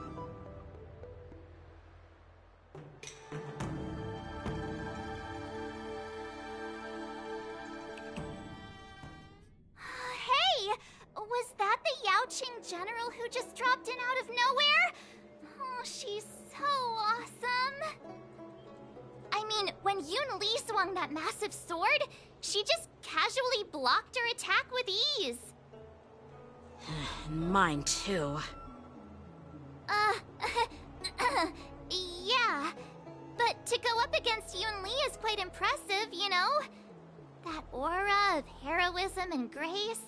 It almost makes me want to learn Xianzhou swordplay. You think so too, right?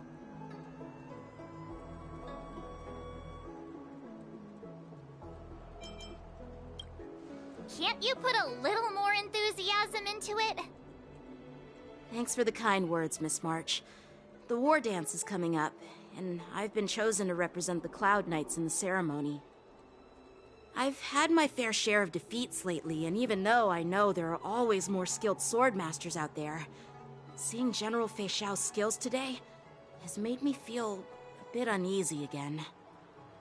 Don't underestimate yourself. After all, generals won't fight in the ring during the war dance. Just remember the state of mind you had when you single-handedly took on me and Blade, putting life and death aside. With that mindset, you can prevail against most challengers. I see. Thanks for the advice, Master Dan Heng. By the way, now that today's events are over, General Jing Yuan wants to invite all of you to the Seat of Divine Foresight. He has something important to discuss. I bet it's about how to deal with the generals from the Yao Qing and the Ju Ming. I really don't want to get caught up in grown-up games so soon. I just hope Generals Fei Xiao and Huaiyan can see the truth. We don't need any more chaos on the Loufu before the war dance.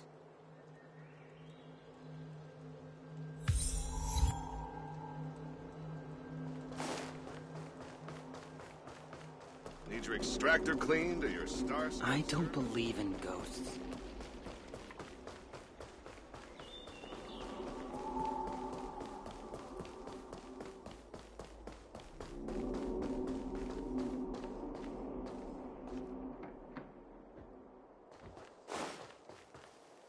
What is your purpose for entering the Seat of Divine...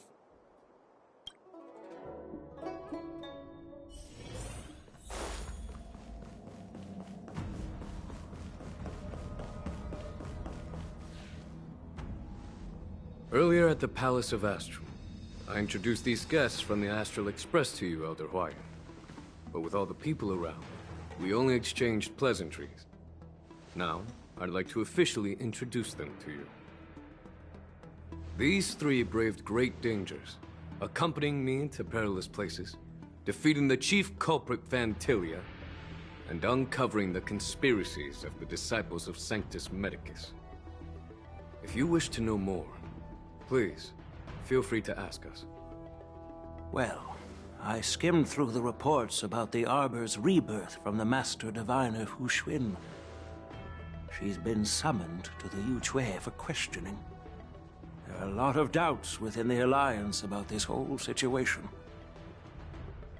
But despite all that, I believe in you. Since you joined the ranks, you have repeatedly achieved remarkable feats. After the High Cloud Quintet each went their separate ways, despite the many criticisms within the Alliance, the Marshal still stood firm against the dissenting voices and entrusted the Loufu to you. Over the years, you've served the Alliance with loyalty and wisdom. You've taken down abominations in Thalassa, rescued the Xianzhou Yu Chui from a siege, and destroyed the demonic planet summoned by the denizens of abundance. I still remember those battles vividly. There are fools who doubt your loyalty. They're happy to see the divine foresight fail because it gives them some kind of sick satisfaction. They haven't achieved anything of their own, so they feed off the failures of others. But I've seen enough failures in my time, and I want to believe that your loyalty has never wavered. So, General Fei Xiao of the Yao Qing is the only one investigating the Ambrosial Arbor crisis on behalf of the Alliance? No. I am too. This old man's words always catch me off guard. The Marshal ordered me to come to the Xianzhou Loufu, but the document only says, attend the war dance and listen to Fei Xiao's questioning.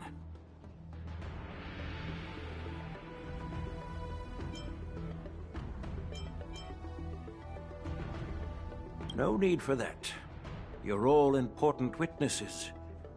The Marshal is well aware of Jing Yuan's purpose in holding the ceremony, and understands the situation he is facing. She mentioned it because she believes both issues are important. Thanks for your kindness and sincerity, Elder Huaiyan. But is it appropriate to tell everyone here about the Marshal's orders? By introducing the Express's witnesses to me alone, aren't you aiming to discern the intentions behind both my actions and Fei Xiao's? And whether there's any discord between us? Well, since I'm being open and honest with you, I encourage you young folk to do the same. As for the Ambrosial Arbor crisis, all I need to do is listen. General Fei Xiao will be the one asking the questions. To be honest, I'm more concerned about the timely start of the war dance. Oh, by the way, I've prepared a gift for the war dance.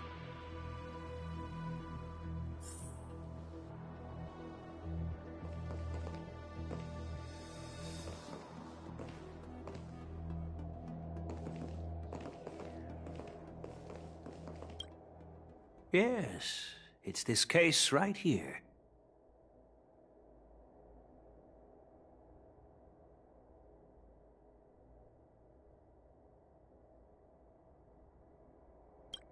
There will be numerous contests and celebrations during the war dance, and the main event will be the Ringmaster's Challenge.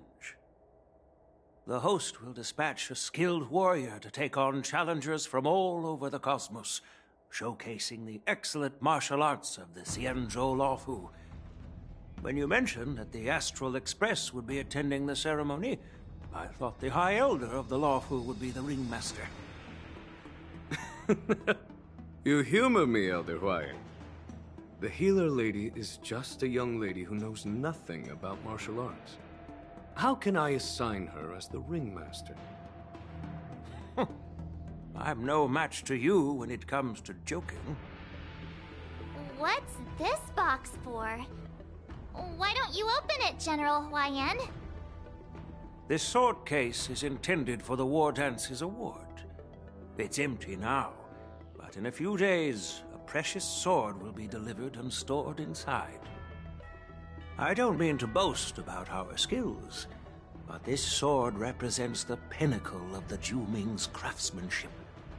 It has a legendary history, full of heroic tales from foreign lands, tales that are too detailed to be summarized in just a few words.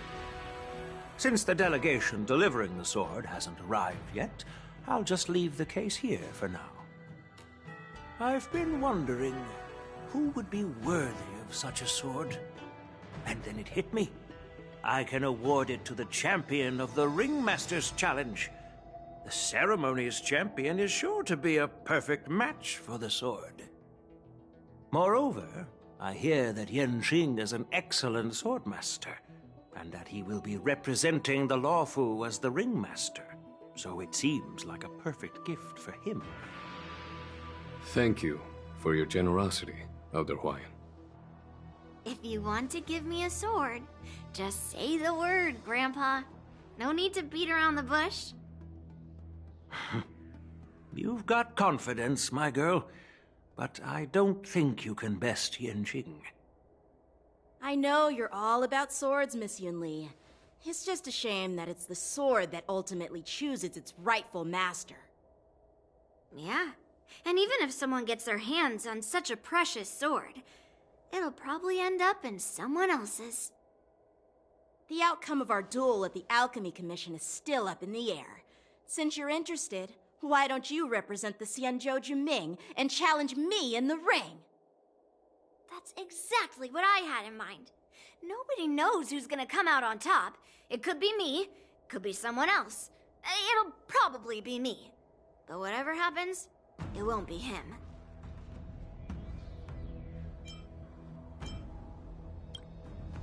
Not to be rude or anything. We've been watching their drama. I'm dying to find out who beats who. Quiet down. We have other guests here. I've prepared this sword to add some excitement to the ceremony, not to have you two squabble. It's not a good look for the Alliance. While you both seem confident that you'll win, you need to remember there can only be one winner and one loser in the ring, which could lead to hard feelings. Actually, I have an idea. We don't know who the winner will be, and it might not be either of you. But if you're eyeing that prize, you'll need to work together. I want you to take on an apprentice who will take part in the war dance and win at least one match. How does that make sense? In my humble opinion, while a Cloud Knight is commendable by securing victories, it's even more so to pass on your skills and spread the way of swordplay. I'd be greatly pleased if this apprentice could represent the Express in the war dance by displaying their Cloud Knight flair and prowess. Well, Elder Huayan's idea is quite interesting. Imparting swordplay skills requires teamwork, and both the winner and the loser will learn a valuable lesson regardless of the outcome. The question is, whom should the two of them take as an apprentice? Huh? Who? Wait, me? I noticed just now that Miss March seemed quite interested in the outcome of your sword fight. So I thought, why not teach her the art of swordplay? Oh, wait. Are you serious, General? Why am I being dragged into this all of a sudden? I've never practiced swordplay before. I'm a total newbie. You really think I can learn it? Well, you'll probably realize I have no hope and give up on me. And that'd be so embarrassing.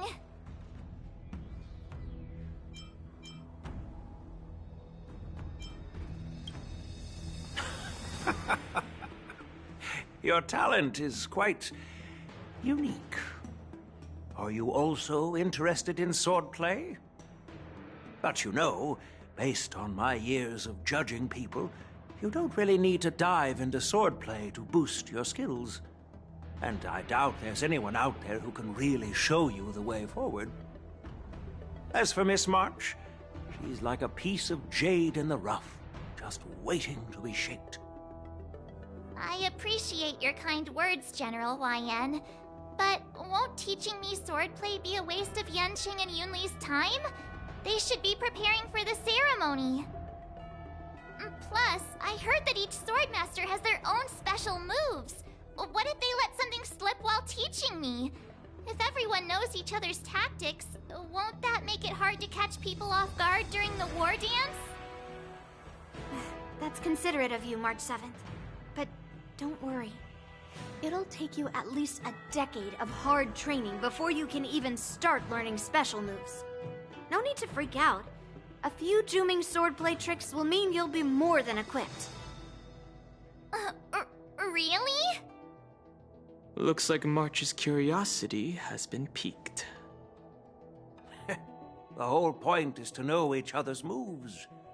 Defeating your opponent in just one move? How boring would that be? Plus, what really decides a swordsman's fate isn't some special move. It's the solid fundamentals. So Miss Yunli has already agreed. What do you say, Yanqing? General, I haven't graduated yet. How can I be qualified to teach swordplay to others? So you're admitting your defeat, huh? If you're not even confident to teach, why don't you let me be the ringmaster instead? Yanqing, teaching an apprentice is also a way of honing your own skills and gaining insights. You've been an apprentice for years. It's about time you looked at swordplay from another perspective. I see, General. Then count me in. Now that Yanqing has agreed too, it all comes down to Miss March giving her nod. It's up to you to make the final decision, March.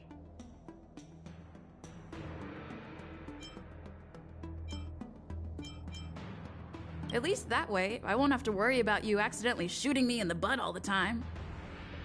Hey, I've never missed my target. Then I'm on board. Thank you for your kindness, General Huayan. Great! Starting tomorrow, Yanqing and Yunli will teach you the basics of the Cloud Knight's swordplay. Yunli and I will head out and purchase some sword practice equipment for Miss March. Think of it as a little initiation gift. You're too kind. Wait, you're giving me a gift? Shouldn't it be the other way around?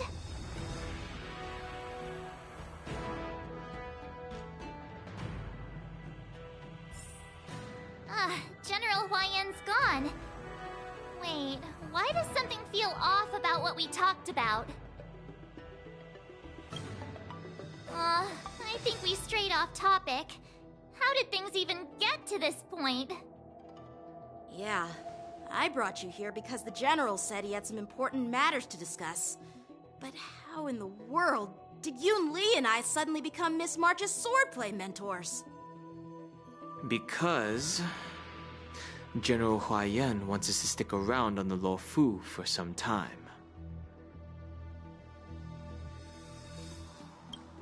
But from his point of view, we're no different from all the other tourists who may leave at any time. Since the crew's actions were mentioned in the Loufu's operations log were given to the Alliance, he probably wants to see firsthand if we're as capable as the report claims, or if we're just some made-up excuse to save face. And he wants to see it for himself during the war dance, which is why he even dragged Yun Li into this. What began as a simple contest between two sword masters has now evolved into you two collaborating to mentor March. Elder Huayan is still that tricky general who likes to give everyone a headache. My apologies. Truth be told, I invited all of you to the ceremony because I wished for you to act as my witnesses. I apologize for not disclosing this information earlier. In the coming weeks, I'll also invite all of you to a meeting with General Fei Xiao, where you may need to answer her questions and clear up any doubts she might have. So please, be prepared for the meeting.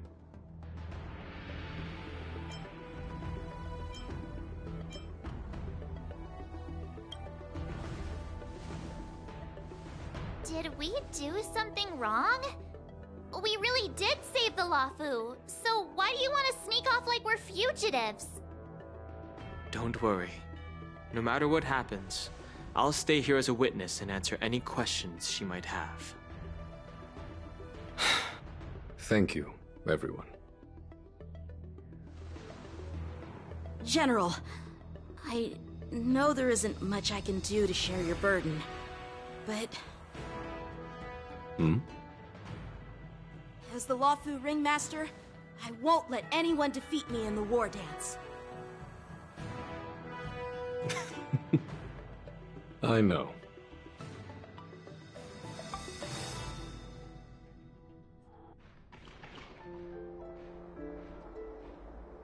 The illustrious Merlin's Claw waiting for me? And for so long, too? It's quite an honor. It's been a while, General Fei Xiao. It's been 30 years since we last saw each other. Right, Yukong? Yes. Back then, you were the vanguard of the Yao Qing's Verdant Knights, and I was a pilot of the Luofu's Rainbow Orbit Fleet. Who would have thought that upon meeting again, you'd be a general, and I'd have given up flying? Really does feel like a lifetime ago. Well, I wouldn't say I haven't seen you in 30 years. After all, your great victories are announced through the Yellow Bell resonance system every day. So I'm well aware of your great feats. How's your health holding up?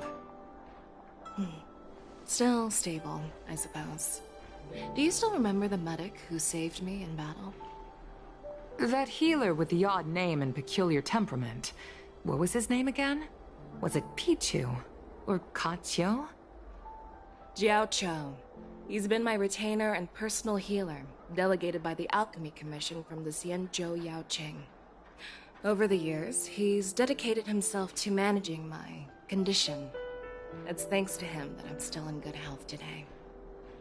Given my background, I'm happy to have made it this far. I'm relieved to know that you're safe and sound. Well then, since you and Elder Huayan are here, I imagine you must have received orders from the Marshal? As your friend, may I ask how the Alliance intends to punish the General of the Loufu? The Arbor's rebirth has frightened the elders who lurk behind the scenes. They fear the resurgence of abominations, much like what happened 30 years ago. Although the report from the Loufu explained all the details, we don't know if the Ruin Legion really invaded, or how exactly the Stellaron Hunters and the Astral Express became involved. This puzzle has many missing pieces. As you know, the fugitive Jing Liu, who mysteriously disappeared many years ago, has resurfaced. This time, she has brought along an Outworlder and a coffin, claiming to offer the Marshal a method to fight against the Eons. The Loufu Preceptor has also leveled accusations against Jing Yuan for neglecting the Alliance's principles. She asserts that Jing Yuan enabled the exiled Imbibitor Lunae to re-enter the Loufu, thereby unlocking the lunarescent depths within Scale Gorge Waterscape, which in turn disrupted the Vidyadhara's dutiful watch over the Ambrosial Arbor. It is for these reasons that I have come here to the Loufu today. Well, duty calls. Perhaps I shouldn't have mentioned all of this to an uninvolved person, but since we once fought together, I didn't want to keep you in the dark. Perhaps pretending you didn't hear any of this would be for the best. I understand. I'm sorry. I was out of line. I know I shouldn't be defending General Jing Yuan right now, but... well, you know how I am. The Loufu has enjoyed centuries of stability since the end of the sedition of Imbibitor Lunae, much of which can be attributed to General Jing Yuan's masterful strategizing. Unfortunately, for long-life species, enduring through the ages always culminates in a failure that undoes all previous achievements. A moment that our adversaries relish. That's true. And that's why I'm also here for another purpose. To visit Hulei. Hulei? You mean that Hulei? The Borisin warhead? The same Hulei who has been imprisoned in the Shackling prison for over 7 centuries? The nemesis of the Foxians who will never be forgiven and shall be imprisoned until the end of the cosmos. I can't quite remember the exact wording, but yes, the very same Hulei. Usually, only emissaries from the Xianzhou Yaoqing Skyfaring Commission visit him once every century. Why do you have to visit him now, of all times? The Foxians and the Alliance made a pact to combat the abominations, aiming to achieve justice and free their kin. That werewolf monster is to be forever imprisoned in the dark recesses of the Shackling prison, facing unending retribution. Given the situation on the Loufu, those on the Yaoqing are concerned about Hulei's imprisonment. I'm afraid that the routine visit every century is no longer sufficient to ease their concerns. That's why I was sent here, to reassure them. It's all bad news. Well, not everything. There might be a silver lining. Oh, by the way, I found some clues about the thing you asked for. Tell me more. The Verdant Knights followed the route you mentioned and discovered the wreckage of the Whistling Flame ship. Unfortunately, there were no survivors and no cargo. However, someone had already been on the scene before we arrived. Our people? Or someone from the IPC? No, neither. Yukong, have you heard of a person named Ron May?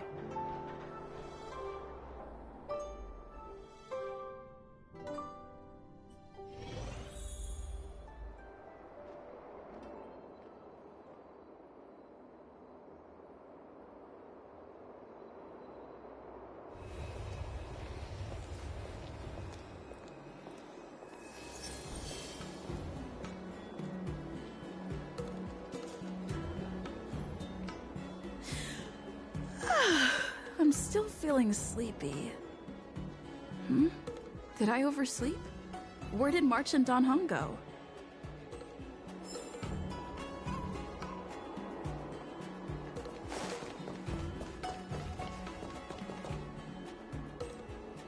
There you are.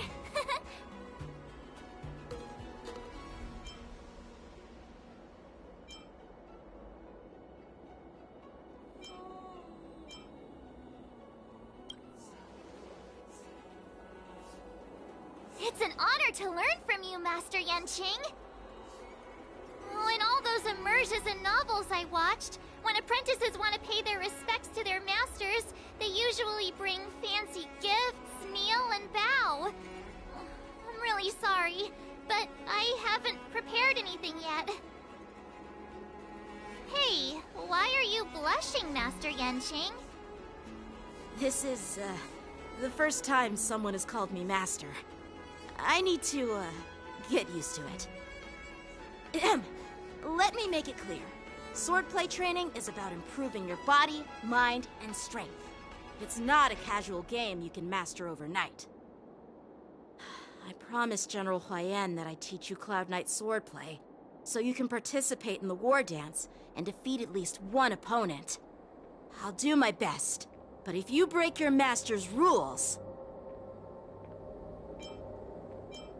Is it too late for regrets? I'm already regretting my impulsive decision. Honestly, I'm not sure what I'll do either, because I've never been a teacher before. So, Miss March, please behave and don't skip classes. Or complain. You need to toughen up and train her properly, Master Yanqing. Don't go easy on her. You're so heartless. By the way, where's Yunli? I've found a quiet spot in the back garden of the Palace of Astrum for our first lesson together.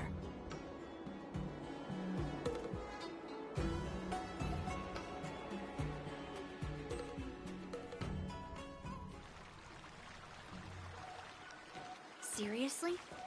It's the first day, and you two are already late? Why is everyone on the Loufu so laid back? So disappointing. Master Yunli, you're already here. Sorry for keeping you waiting. Oh, wait. Were you trying to teach her in secret? That's sneaky. I'm just showing you what Loufu etiquette is all about. She might be my apprentice, but it's customary for the master to personally escort their apprentice to the place of learning. As the host, I'll be teaching Miss March the essence of Loufu's swordplay, after which she'll emerge victorious in the war dance ring. You won't be complaining about Loufu's swordplay then. Stand aside, rookie. Let me show you how we Zhu-Ming swordmasters treat their apprentices. Quickly, over here, Miss March. This is a reverse mentorship gift from me to you. I hope you put it to good use. What's this? Xianzhou clothing? It's so beautiful! Sword practice requires precise movements. This outfit is tailored to fit perfectly and allows for smooth movements. I even added some small accessories. I put a lot of thought into it. You're awesome, Master Yunli! See? See? How can you compete with me? I'll teach March 7th the essence of Zhu-Ming swordplay so she can win the contest with my sword skills. Actually, I've prepared something too. Huh? You have a gift for me too, Master Yanqing? Since you want to learn swordplay, Miss March, you'll need suitable weapons. So, I went out of my way to prepare a pair of swords overnight.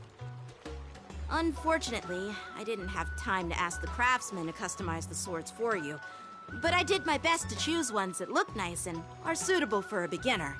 I hope you like them, Miss March. Thank you, Master Yanqing! Bet you didn't see that one coming, did you, Yun Li? The real competition is just getting started. I'm so lucky to have two great masters. But why does it feel like things are getting a bit weird?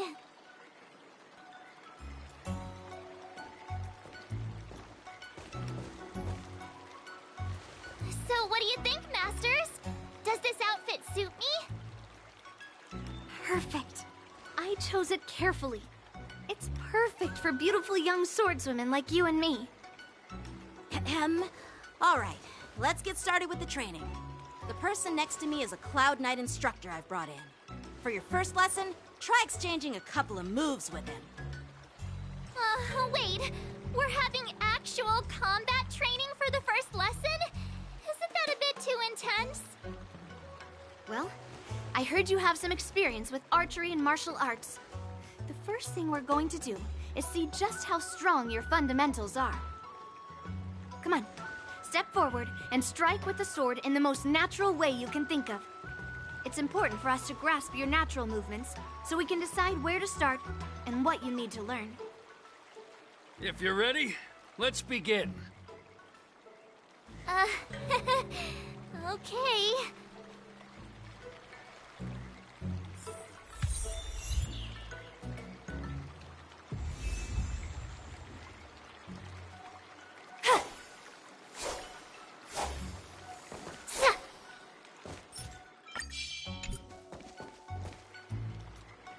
Are you ready? Yeah, I'm ready. But please go easy on me. Then I apologize in advance, Miss March.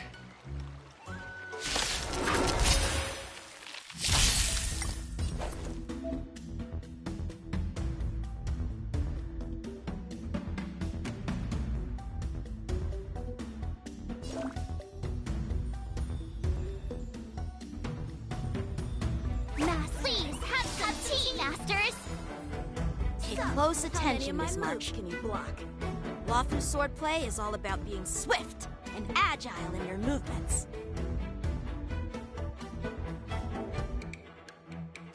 Strike with heart!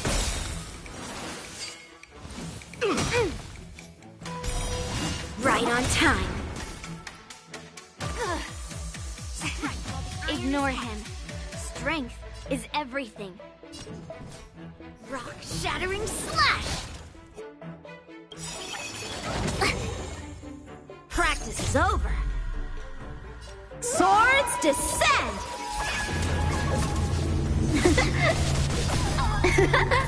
Like this? Polished? Well done! Time for some swordplay!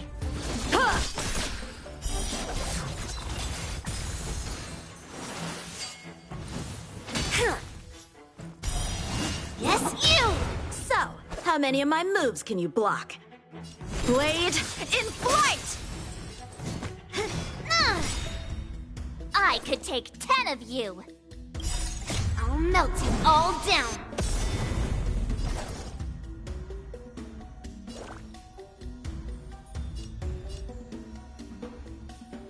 Pardon my manners.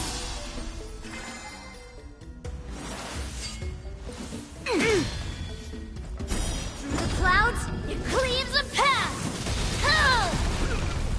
I'm starting to get the hang of it.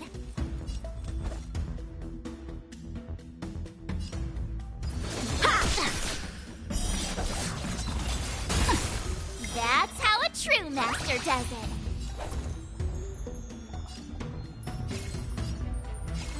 With a true heart and focused mind, here I come. Right on time. Time to show you what I can really do. Azure Dragon, White Tiger, eating less carbs. Watch this! What are you mumbling about? Isn't this, sword technique? Shouldn't I be saying something cool? Pulverizing sword strike! I'll melt you all down. Blade drawn, mountains fall! Time for some sword play! Blade and flight! You'll make good practice. Yes, you! Right on time. Oh, I get it! All right, check out this move! Within the self, not the sword. Slap! How many can you block?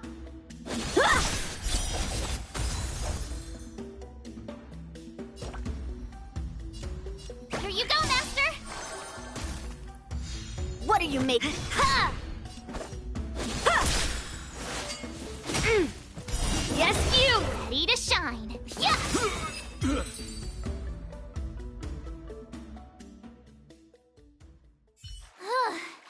I didn't expect the first lesson to be so intense.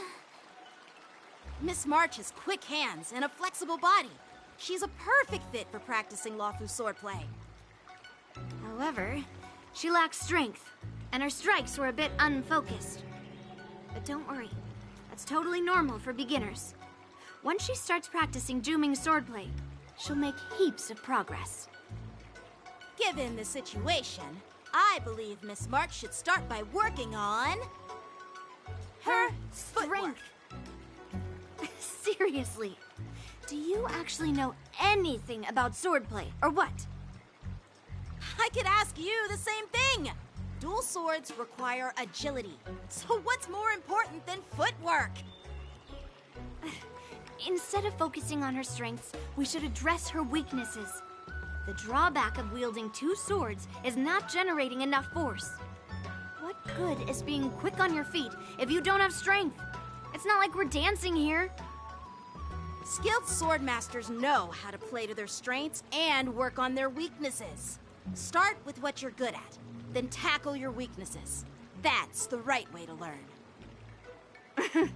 You're quite the theorist, huh? Theorist? You claim to be able to talk to swords. So what does that make you? A lunatic? Hey, it's only my first lesson, and you're already arguing. Come on, calm down, Masters.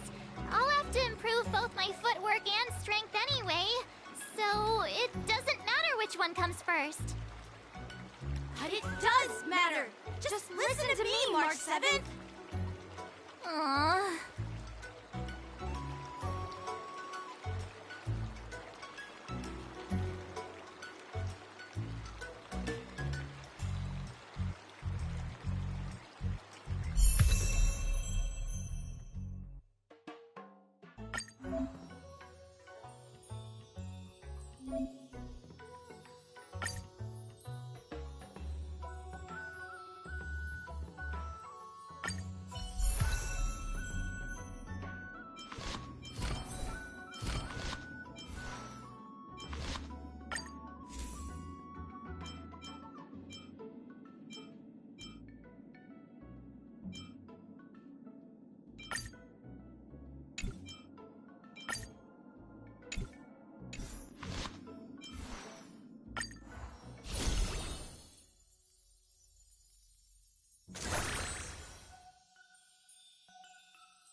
Dear Himeko, Mr. Yang, and Pom Pom, we're all good here on the Xianzhou Loufu, so no need to worry. By the way, how's your trip going?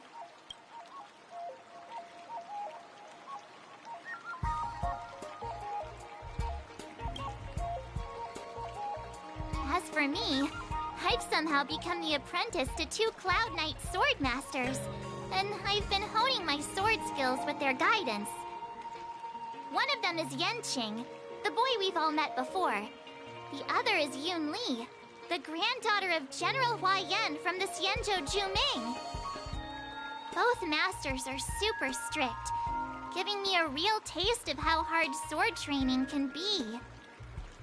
I tried to drag her into this, but she refused. Then I tried to rope Dan Heng in, but Master Yanqing wouldn't have it. Still, I didn't let the difficulty get to me. In just a few weeks, my sword skills have improved a lot. Both my masters think I have unique talents in swordplay, and are literally fighting each other to teach me their skills. Thanks to their guidance, I've actually made some progress. When I get back to the Express, I'll definitely show off my skills and impress you all. Looking forward to your reply. Yours, March 7th.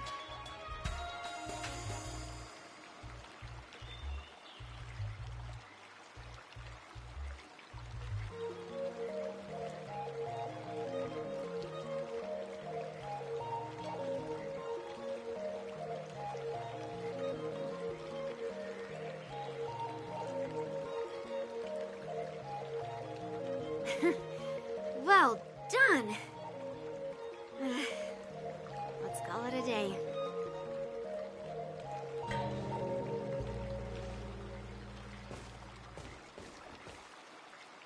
Miss March's sword skills are really coming along. She'll hold her own just fine in the war dance.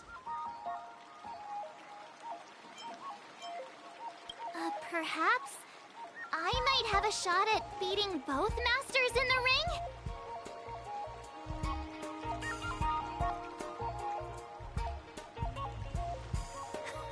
Get real. You've only been practicing for a short while. How could that possibly happen? With your talent, Miss March, if you dedicate a few more decades to training, you might eventually be able to defeat Yun Li. Decades? But I'll be an old lady by then. No. Can you believe it? March 7th has actually become a pretty decent swordmaster in such a short time. Now I understand why Grandpa always had a grin on his face while training me. Are you sure he wasn't laughing at you? Oh, shut up! It's all thanks to your amazing guidance, Masters. Miss March, you're really getting the hang of wielding dual swords. If you're keen on advancing, trying out different Xianzhou blades could improve your touch. Let me see. Which sword is the most powerful? Single sword? Great sword? Or maybe a flying sword? There's no such thing as the most powerful sword. It's all about the skill of the swordmaster. Yanqing wields several flying swords, while I only wield one. But remember how I kicked his butt at the Alchemy Commission? First, you didn't kick my butt. Second, you'll never kick my butt. Third, how about we settle this right now and see who kicks whose butt? Yeah, I'm up for that. And if I kick your butt, you'll drop out of the war dance. Deal? Why are you two arguing again? I thought things had been improving between you lately. There was talk that the leading disciples of the Loufu and Juming generals were supposed to face off in the war dance, but for some reason, they suddenly teamed up to train an apprentice of their own. Turns out, the rumors are true.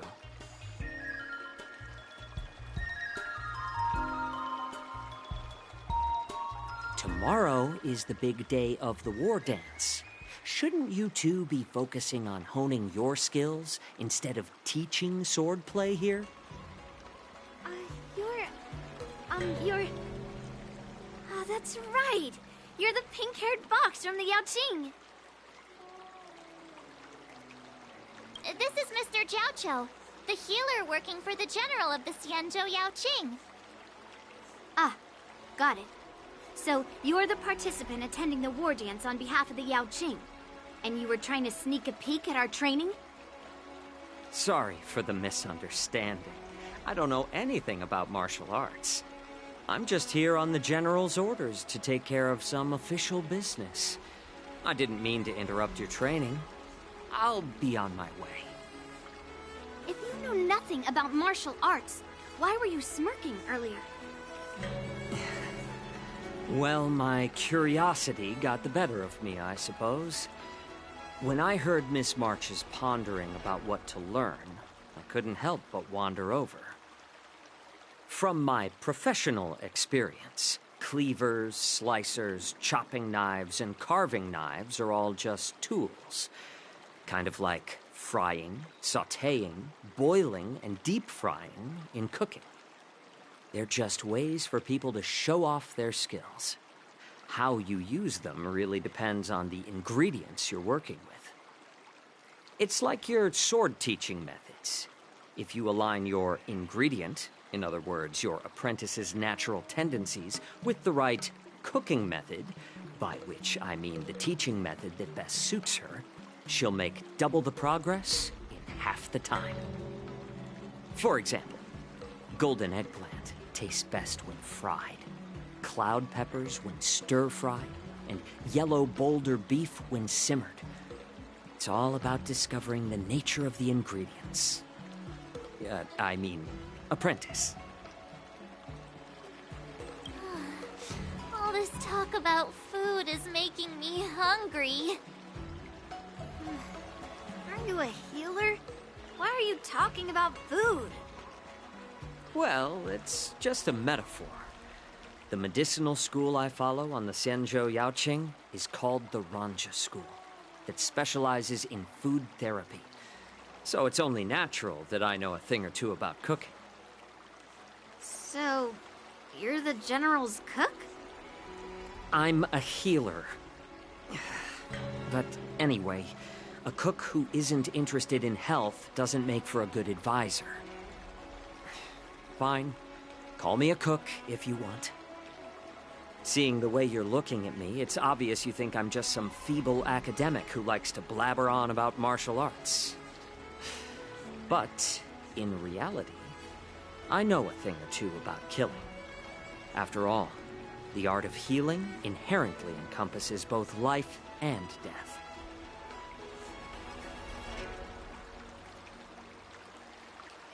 Seriously? Trying to save face in front of kids? Ugh. Do you recognize this bottle of medicine in my hand? No. This is called tumble dust, an extract from an exotic flower named Yabra. Is it poison? Well, it depends on how it's used. With just one drop, it's able to numb a patient's body during surgery, making them painless throughout the entire process.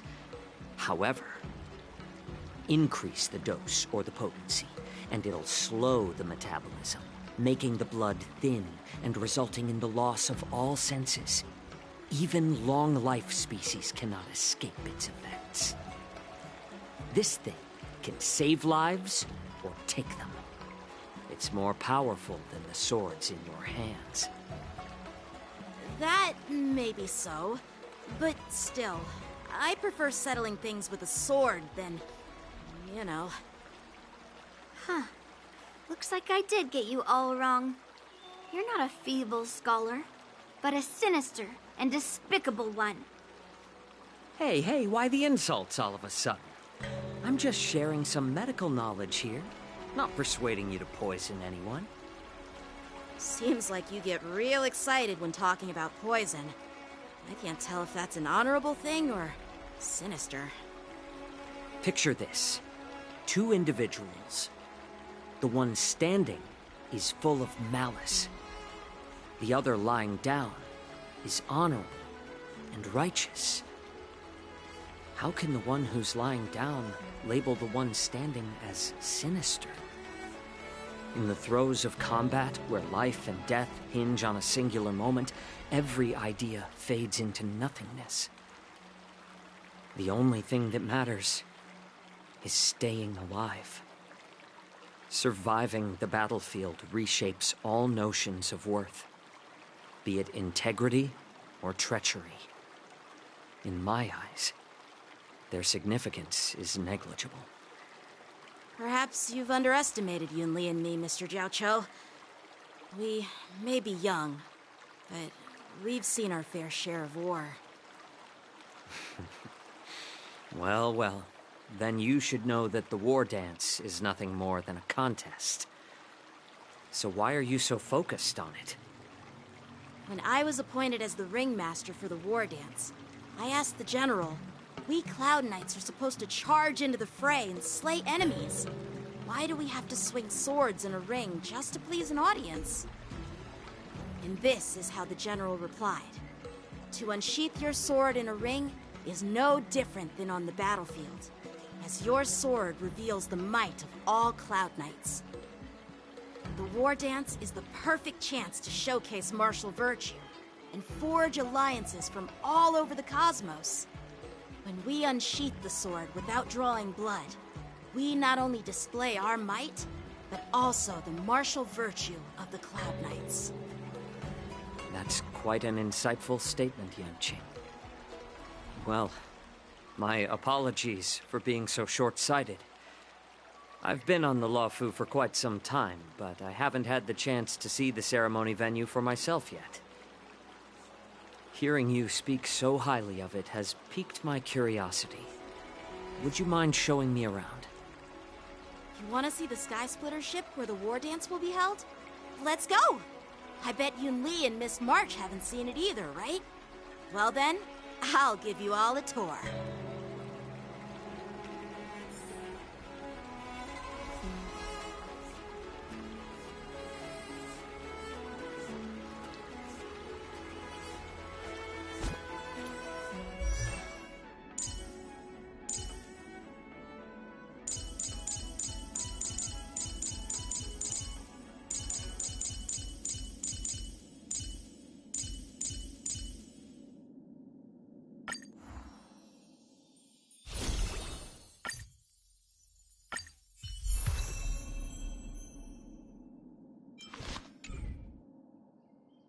Let's go. I'll give you a tour of the Sky Splitter.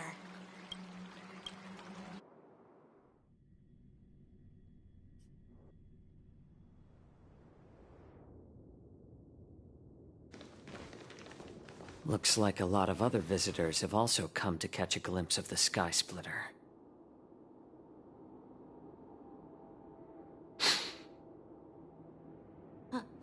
What's up, Mr. Jiaoqiu? No, it's nothing.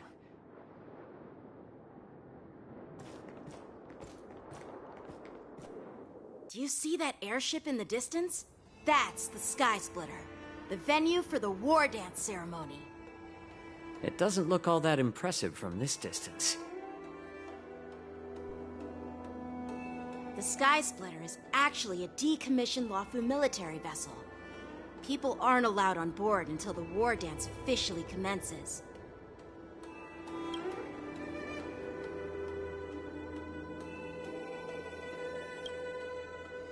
Tomorrow, when the bell rings and the ceremonial cannons roar, I'll be there representing the Cloud Knights of the Xianzhou Loufu, standing in the ring, ready to take on challengers from all over the cosmos.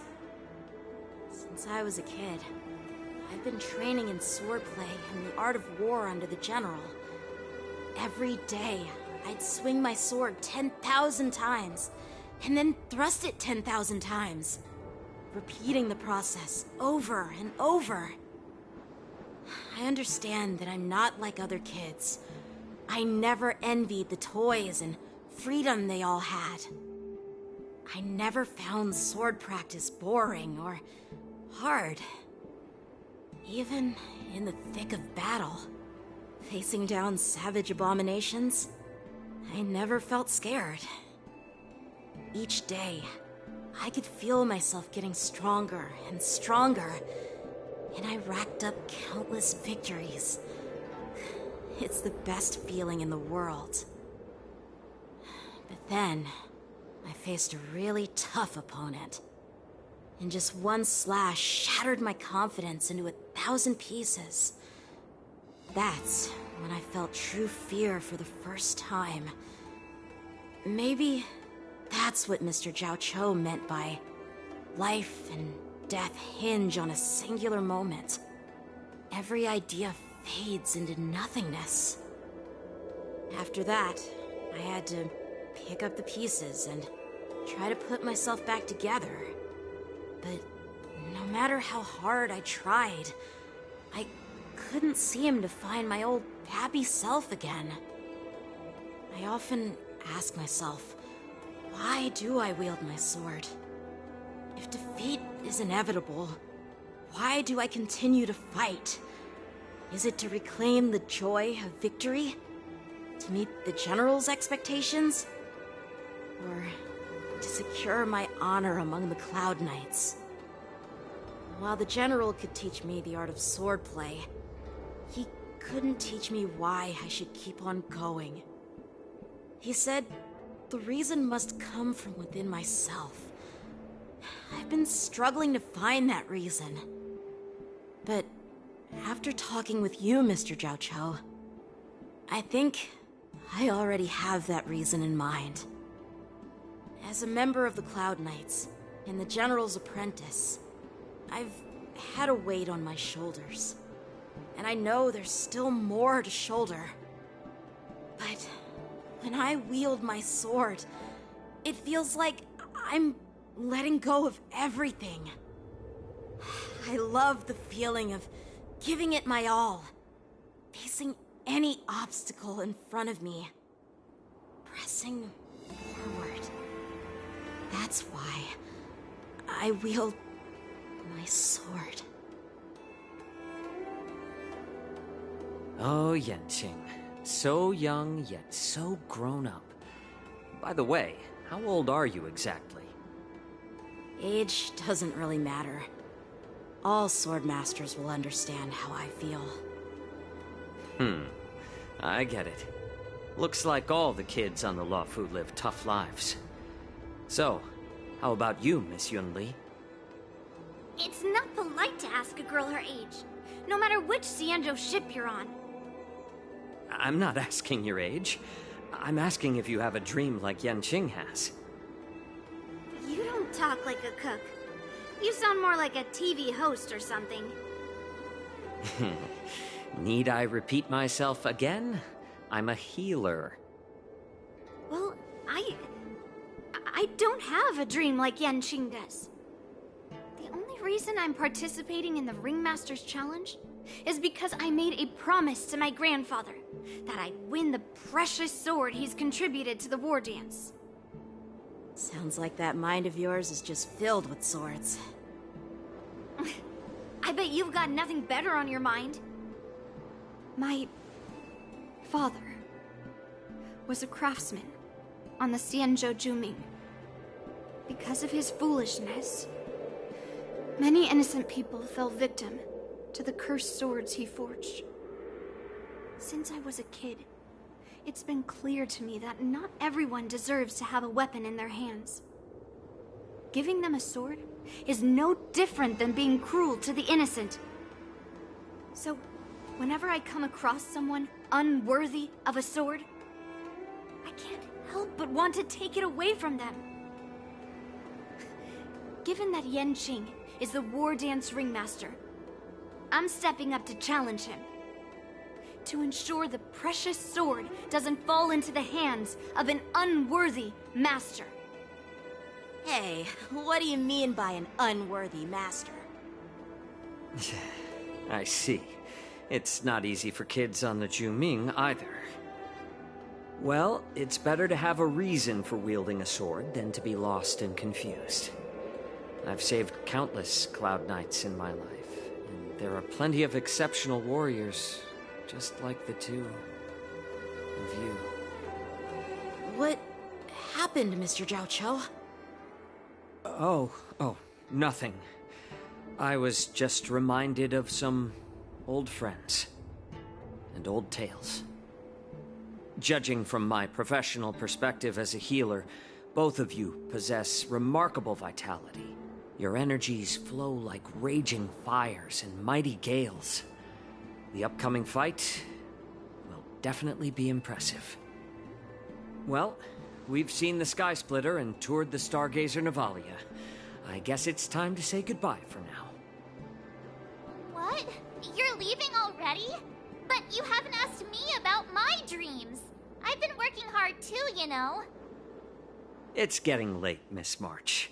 Unlike you lot, I'm a grown-up bound by responsibilities and duties. The tasks entrusted to me by the General won't complete themselves. By the way, Yanqing, is it normal to have so many people wandering around in an automated area like the Stargazer Navalia? Actually, this is a restricted area. But since you're all guests, I made an exception, so you could take a look around.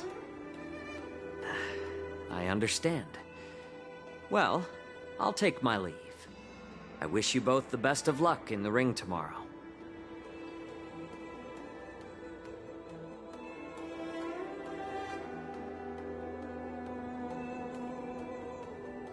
Seriously? I just spent so much time thinking about my dream that he didn't even ask me.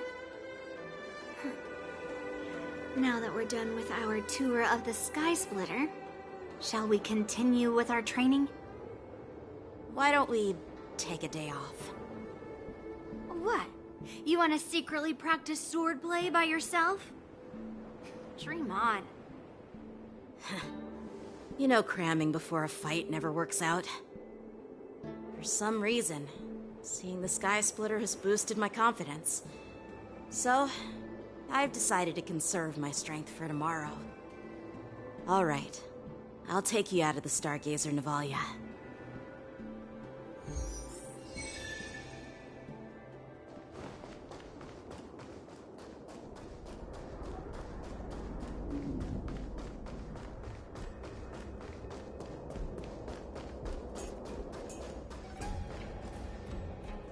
Just shut up, Red Fang!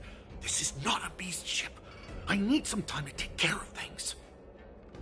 You willingly donned the skin of a lowly beast to join this mission, dedicating yourself to our glorious cause. And now you're telling me you can't handle it? Do you realize how many ships we need? I'm doing my best, all right? It takes time to figure all this out. When the guns go off tomorrow, all eyes will be on it. That'll be our only chance. How's that? Who's there?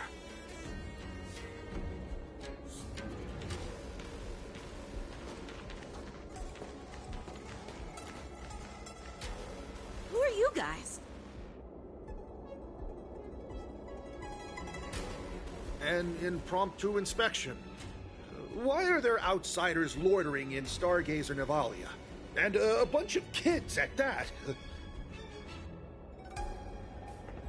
Hey, kids. Didn't your parents ever tell you to stay away from the Stargazer Navalia? I know it's an automated facility, but it doesn't mean you can just break in and do what you want.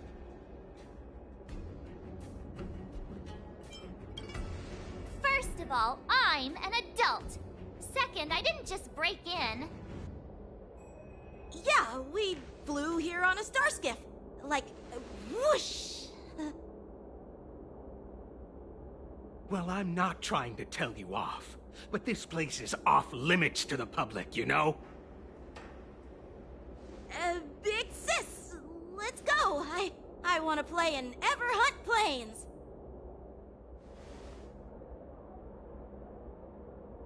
Huh? Everhunt Plains? Yeah, Sure, the big sis will take you there.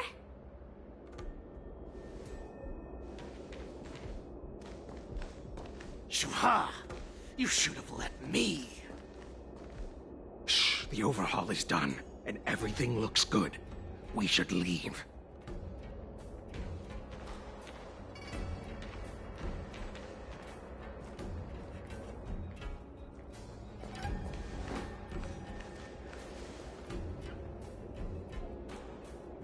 Could you repeat what you just said, Yanqing? What did I say? Big sis, let's go. I want to play in Everyone Planes. Come on. Can't you read the room? Something is definitely off about the 3 people we just met. Yeah, anyone could see that. I just wanted to hear you say it again. That pink-haired fox tried to say something. I'm pretty sure he sensed something fishy. Since he's not familiar with this place, he just dropped us a hint. But you didn't seem to be paying attention at all. I knew that from the beginning.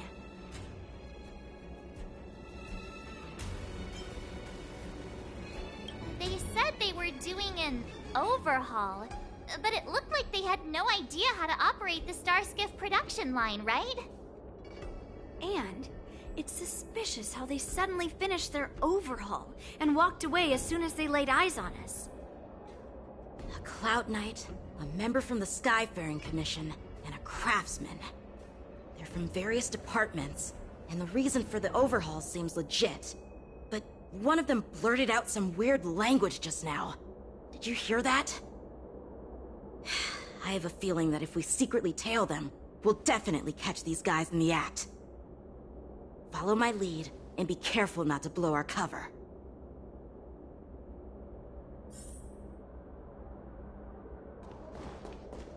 Never mind who they are. Let's just film them.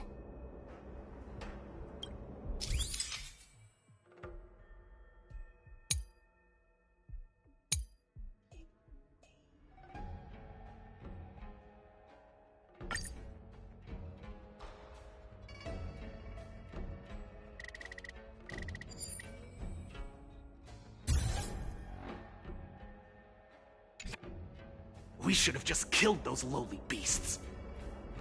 Those little brats won't take up much space. There are boxes all over this place. Just dump them into one and no one will notice. Cut the theatrics, Ulok. Even the slightest slip-up could interfere with Lord Moktok's plans. So where are we heading next? To check the freight skiffs. We've got a lot of preparations to do. Also, don't forget to take those crates with you. Weapons, supplies.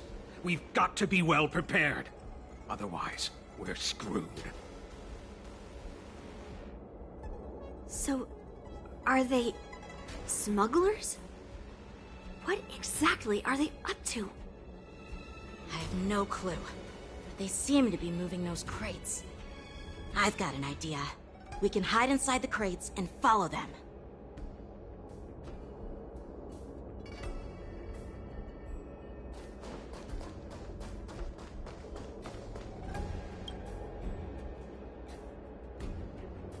Ugh, so cramped in here. I can hardly breathe. Just hang in there.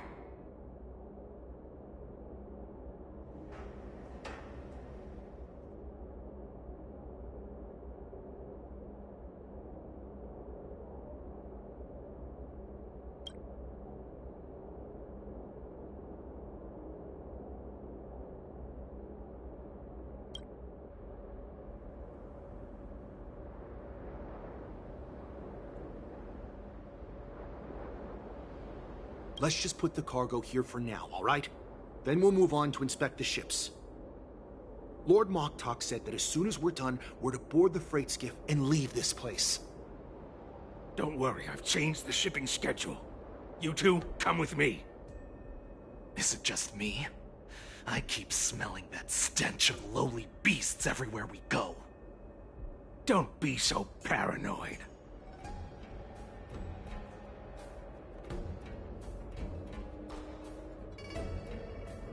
Looks like they're planning to escape on the skiffs in Stargazer Navalia. They keep talking about their plans, but where do they come from? And what do they want to do on the Xianzhou? They're definitely up to something bad. Wait, they disappeared! Let's catch up to them!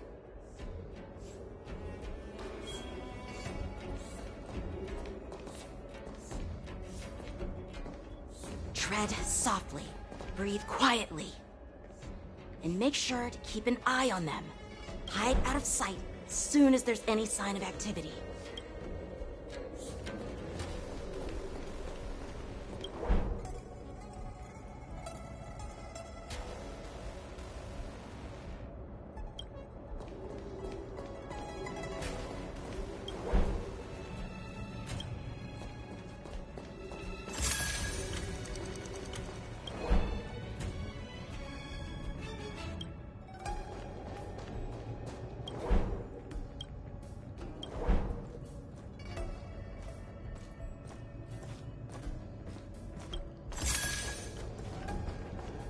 Don't be so paranoid.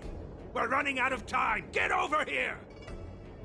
Shuhard, I'm coming!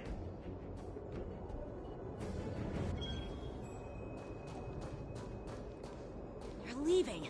We should catch up to them. Quickly!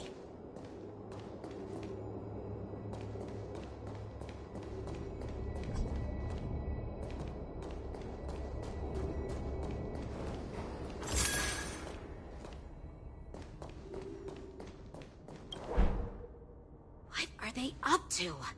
They're all wearing official uniforms, but I'm pretty sure they're not members of the Skyfaring Commission, the Artisanship Commission, or the Cloud Knights. This is way too suspicious. Never mind who they are. Let's just film them. That way, if they do anything bad, we'll have solid evidence against them.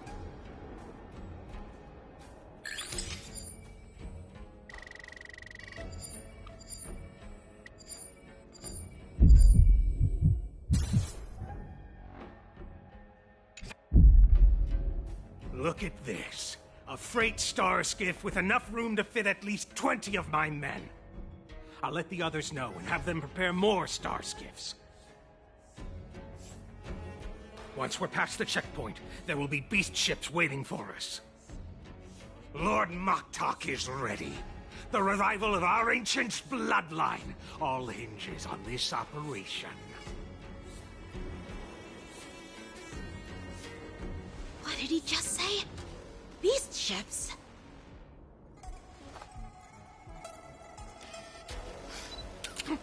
Who's there? It's those brats!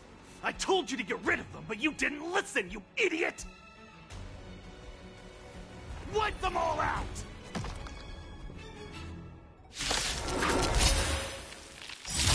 Force? I could take 10 of you! Adusa!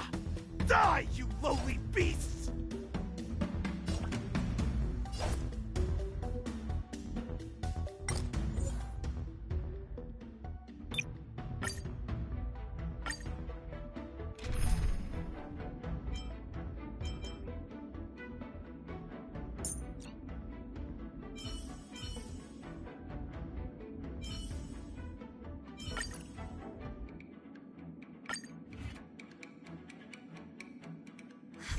Borison?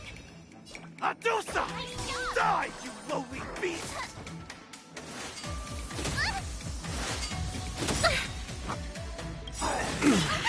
Right.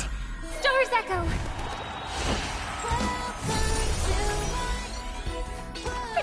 Protect!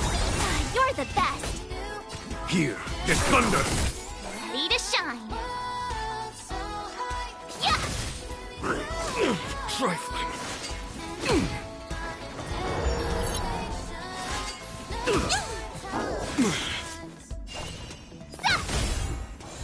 I can do this! Get them!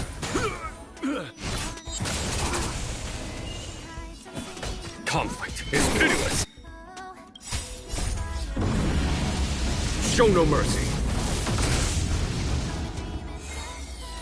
Harmony and unison.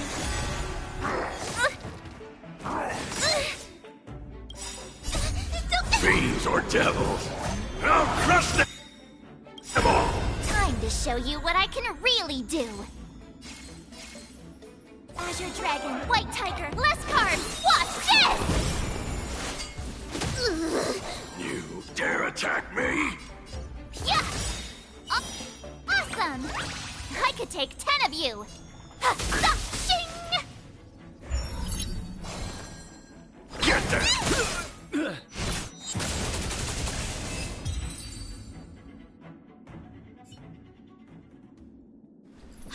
How is this possible?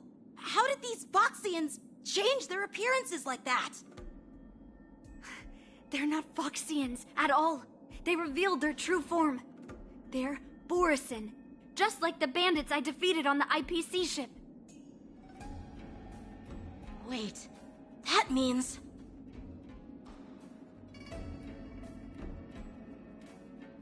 Well, how did the Borisin manage to infiltrate the Xianzhou?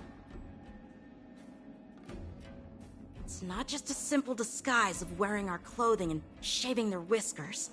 They're somehow able to alter their appearance to be indistinguishable from Foxians. They even have official IDs for the Skyfaring Commission, the Artisanship Commission, and even the Cloud Knights? Let me check this fake Cloud Knight's tag. Maybe it'll give us some clues. Lujun, an officer of the Patrol Defense Squad? Wait! What's the matter? I encountered a patrol officer named Lujun before. It was a few weeks ago, when we were transporting the Borisin prisoners. If they can forge official identities and move around the Xianzhou without raising suspicion... Oh no, this is bad. Even worse. If you find one cockroach on the Express, it usually means... There are more Borisin hiding on the Xianzhou. I bet their plan is much bigger than just stealing information. We've got to report this to the Seat of Divine Foresight.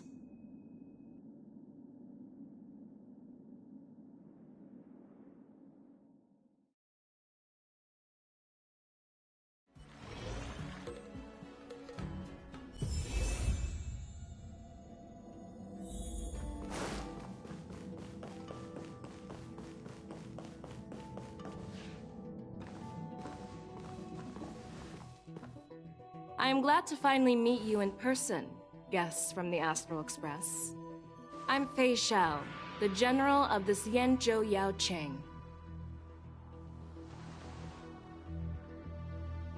Let me introduce our guest to you. The one dressed in green. He's the reincarnation of Imbibitor Lune, and the person behind him is the newest member of the crew. I've heard a lot about you. Outside the reports from the Loufu, the Skyfaring Commission of the Yaoqing has also gathered plenty of information about both of you. I've been eager to meet you face to face for reasons that I'm sure General Jing Yuan has explained, right?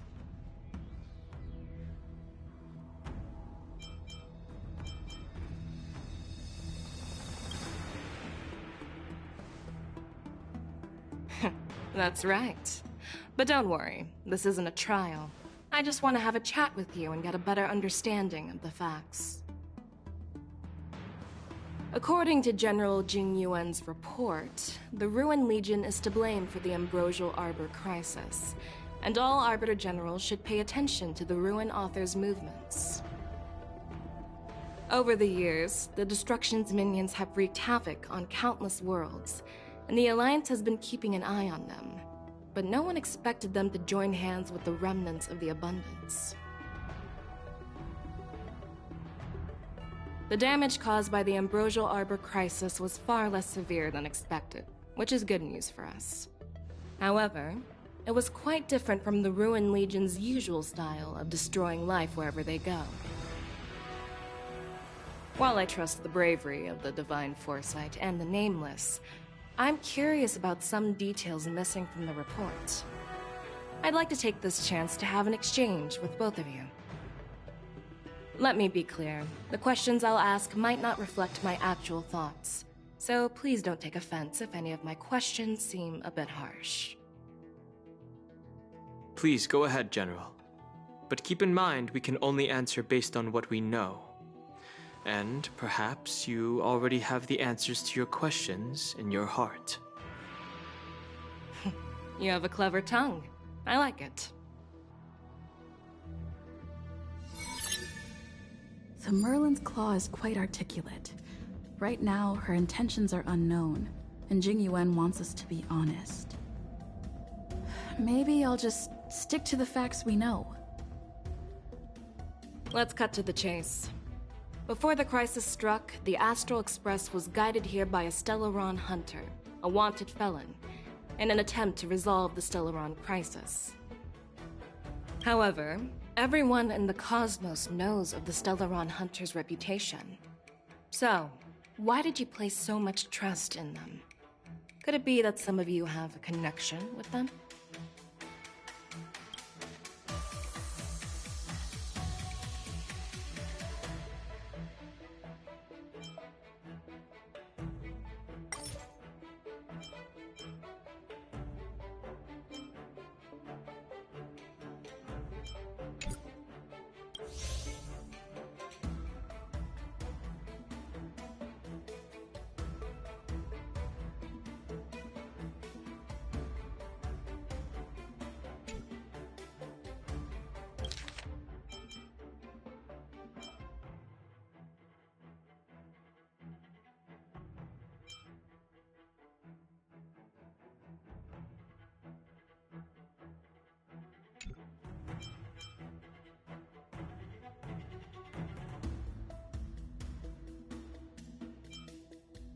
Rumor has it that Elio, the leader of the Stellaron Hunters, possesses the power to see into the future.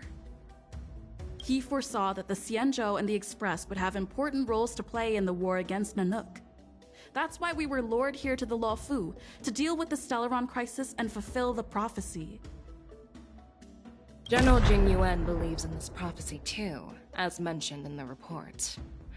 I'm curious why you didn't question it at all. Could it be because one of the Stellaron hunters is actually an old acquaintance of General Jing Yuan? Please be cautious with your words, Merlin's Claw. Let's avoid sowing doubt among our comrades. That Stellaron hunter used to be my disciple. So are you putting my loyalty in question too? I'm simply bringing up the doubts about General Jing Yuan that exist within the Alliance. Since I'm representing them, perhaps you can just imagine me as one of those old geezers. Let's move on to the next question. The report suggests that Don Shu, the master of the Disciples of Sanctus Medicus, colluded with the Lord Ravager and used the power of the Stellaron to resurrect the Ambrosial Arbor. But here's the thing. Don Shu was just a chief alchemist. Even if she colluded with our enemies and summoned the Stellaron, how did she manage to bypass the Vidyadhara guards around the Ambrosial Arbor?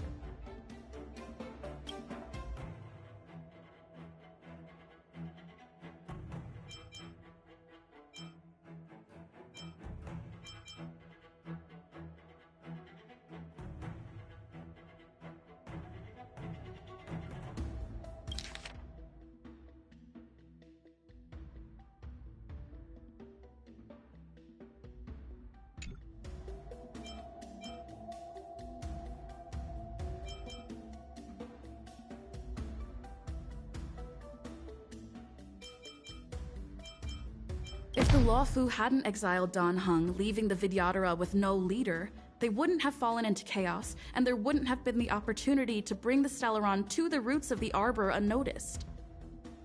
Imbibitor Lune was exiled due to his own crimes. Now, Dan Heng, as his reincarnation, is free from his sins.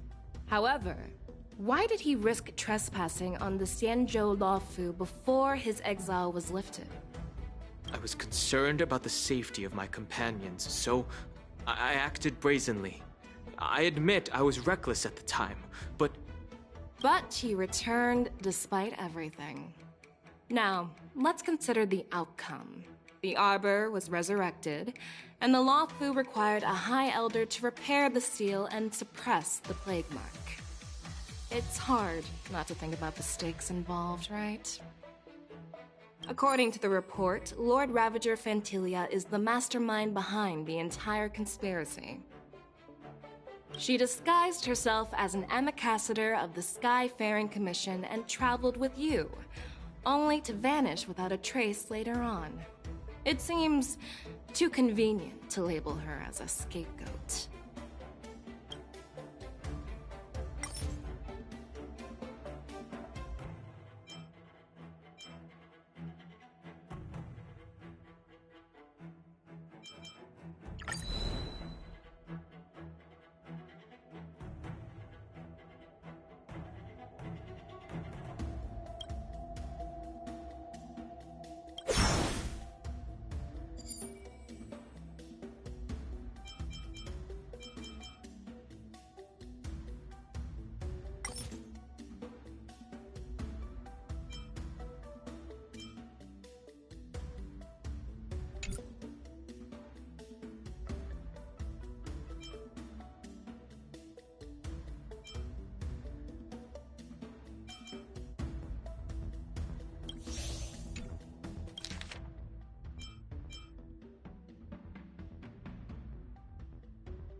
I was there, fighting Fantilia alongside General Jing Yuan. But she absorbed the power of the Ambrosial Arbor and gained an almost indestructible physical form. Perhaps that was her intention all along.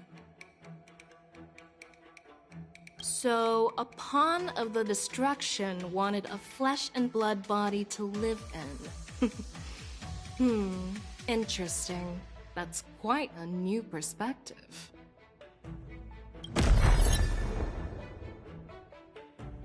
Oh, it seems that your answers have addressed all my questions. Generals, I am finished with my questioning. So, what do you think, General Fei Shao? Have the doubts in the report been cleared up? The two nameless have been honest in their answers. Even though there are some tricky details, my intuition tells me there is nothing wrong. However, the 3 questions I posed earlier were not just for the nameless, but for you too, General Jing Yuan. First, the disciples of Sanctus Medicus grew uninterrupted on the Loufu, yet the 6 charioteers were not aware of it. That was a dereliction of duty. Second, you believed in the Stellaron Hunter's prophecy and entrusted outsiders to solve the crisis, even granting them access to the plague mark. That was a dereliction of responsibility. Third, you insist on holding the war dance right after the Ambrosial Arbor crisis, putting the Loufu back in the spotlight. That is a dereliction of wisdom. Merlin's Claw. Is this your line of thinking, or the 10 Lords?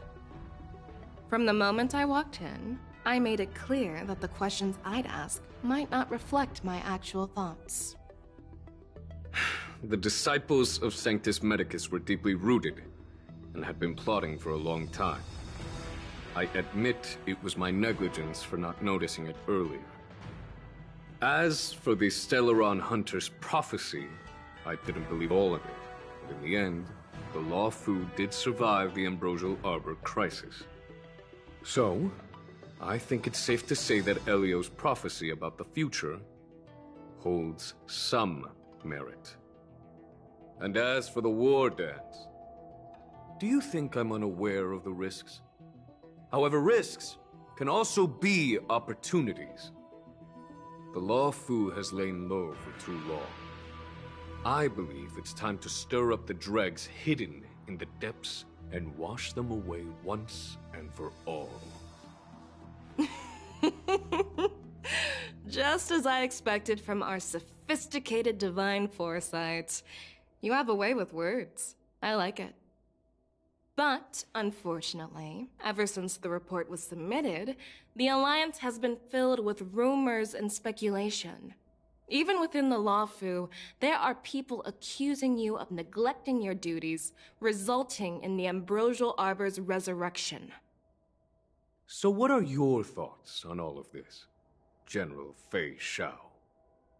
As a fellow Arbiter General, I fully understand the difficulties of this position. Personally, I think all these rumors are meaningless drivel. Across the sea of stars, the Divine Foresight knows better than anyone else what happened on the Loufu, and the meaning behind it. Just as what happened on the Xianzhou Yaoqing recently. You mean the Xianzhou Yaoqing is also... The scouts of the Verdant Knights have sent back reports that Borisin are making trouble again. The Borisin packs that were once divided and scattered have started swallowing each other up, forming larger and larger packs. Moreover, there's an entity named Mongus behind it all. An entity? According to the report, this entity isn't actually a Borisin. It's a woman claiming to be the messenger of the Master of Immortality. She's described as having 12 faces and 12 pairs of fangs, as cruel as poison and as elusive as quicksand. The Borisin believe she'll give them a chance to rise again. That's Ventilia. That's right. You're lucky that I'm the one who came this time. If it were the Patina Justice or the Seer Strategist, this conversation might not be so friendly. I've always had faith in my instincts, so I don't doubt your good intentions. But the Alliance has its fair share of questions and doubts about the Loufu. So, my plan is to come up with an acceptable answer to satisfy the Alliance. What's in this plan, General Fei Xiao? General Jing Yuan, you already know what has to be done. But since you don't want to be the bad guy, I'll take care of it for you. You need the final word from the Ten Lords Commission to quell any doubts. And for that, I'll have to ask the two Nameless to visit the Shackling Prison. No, I'm not imprisoning you. While you're there, I'll ask a judge in the Ten Lords Commission's Interrogation Division to record a detailed testimony with the karmic mirror from both of you. We'll fill in the gaps that weren't covered in the report, and silence any protests within the Alliance. I'm okay with that. Your willingness to help is truly heartwarming, youngsters. Then, as the Merlin's Claw requests... Oh, there's one more thing. This testimony is for silencing the voices of opposition within the Alliance, but I would like to urge General Jing Yuan to listen to the pleas of the Foxians on the Xianzhou Yaoqing. So, you are here for Hule. Exactly. Hule is locked up in the Loufu's Shackling Prison. Since he is the Broodlord of the Borisin, I want to transfer him onto the Xianzhou Yaoqing and imprison him there. The recent movements of the Borisin suggest they're planning something big, so we must act preemptively. It makes sense to have the Foxians keep an eye on their arch-nemesis. Since you trust my judgment, I'll repay that trust. What do you think about all this, General Huayan? I was worried this would turn into a heated argument, but it seems like both of you are on the same page, solving each other's problems. I couldn't have asked for a better outcome. And as for Hule, I'll send my Lieutenant Zhao Chou and Moza to check on his condition in prison and ready him for transport. If there are no more questions, shall we get this started?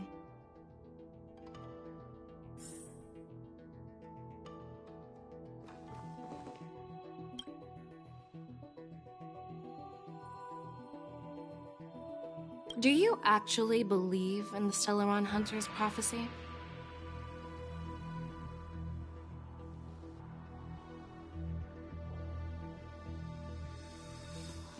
No, I don't. That's why I'm here, to prove that the prophecy is not real. I understand. You're definitely a unique individual, just like Hua Yan said. I hope you'll walk alongside the Rainbow's path as a friend. Well, I'm glad we managed to talk this out.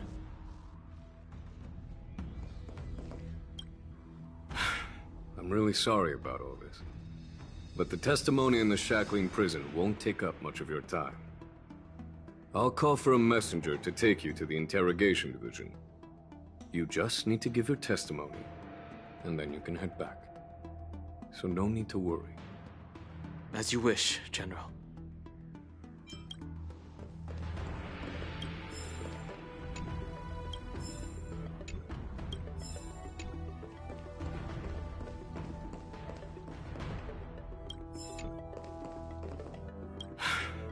I'll call for a... As you wish, General.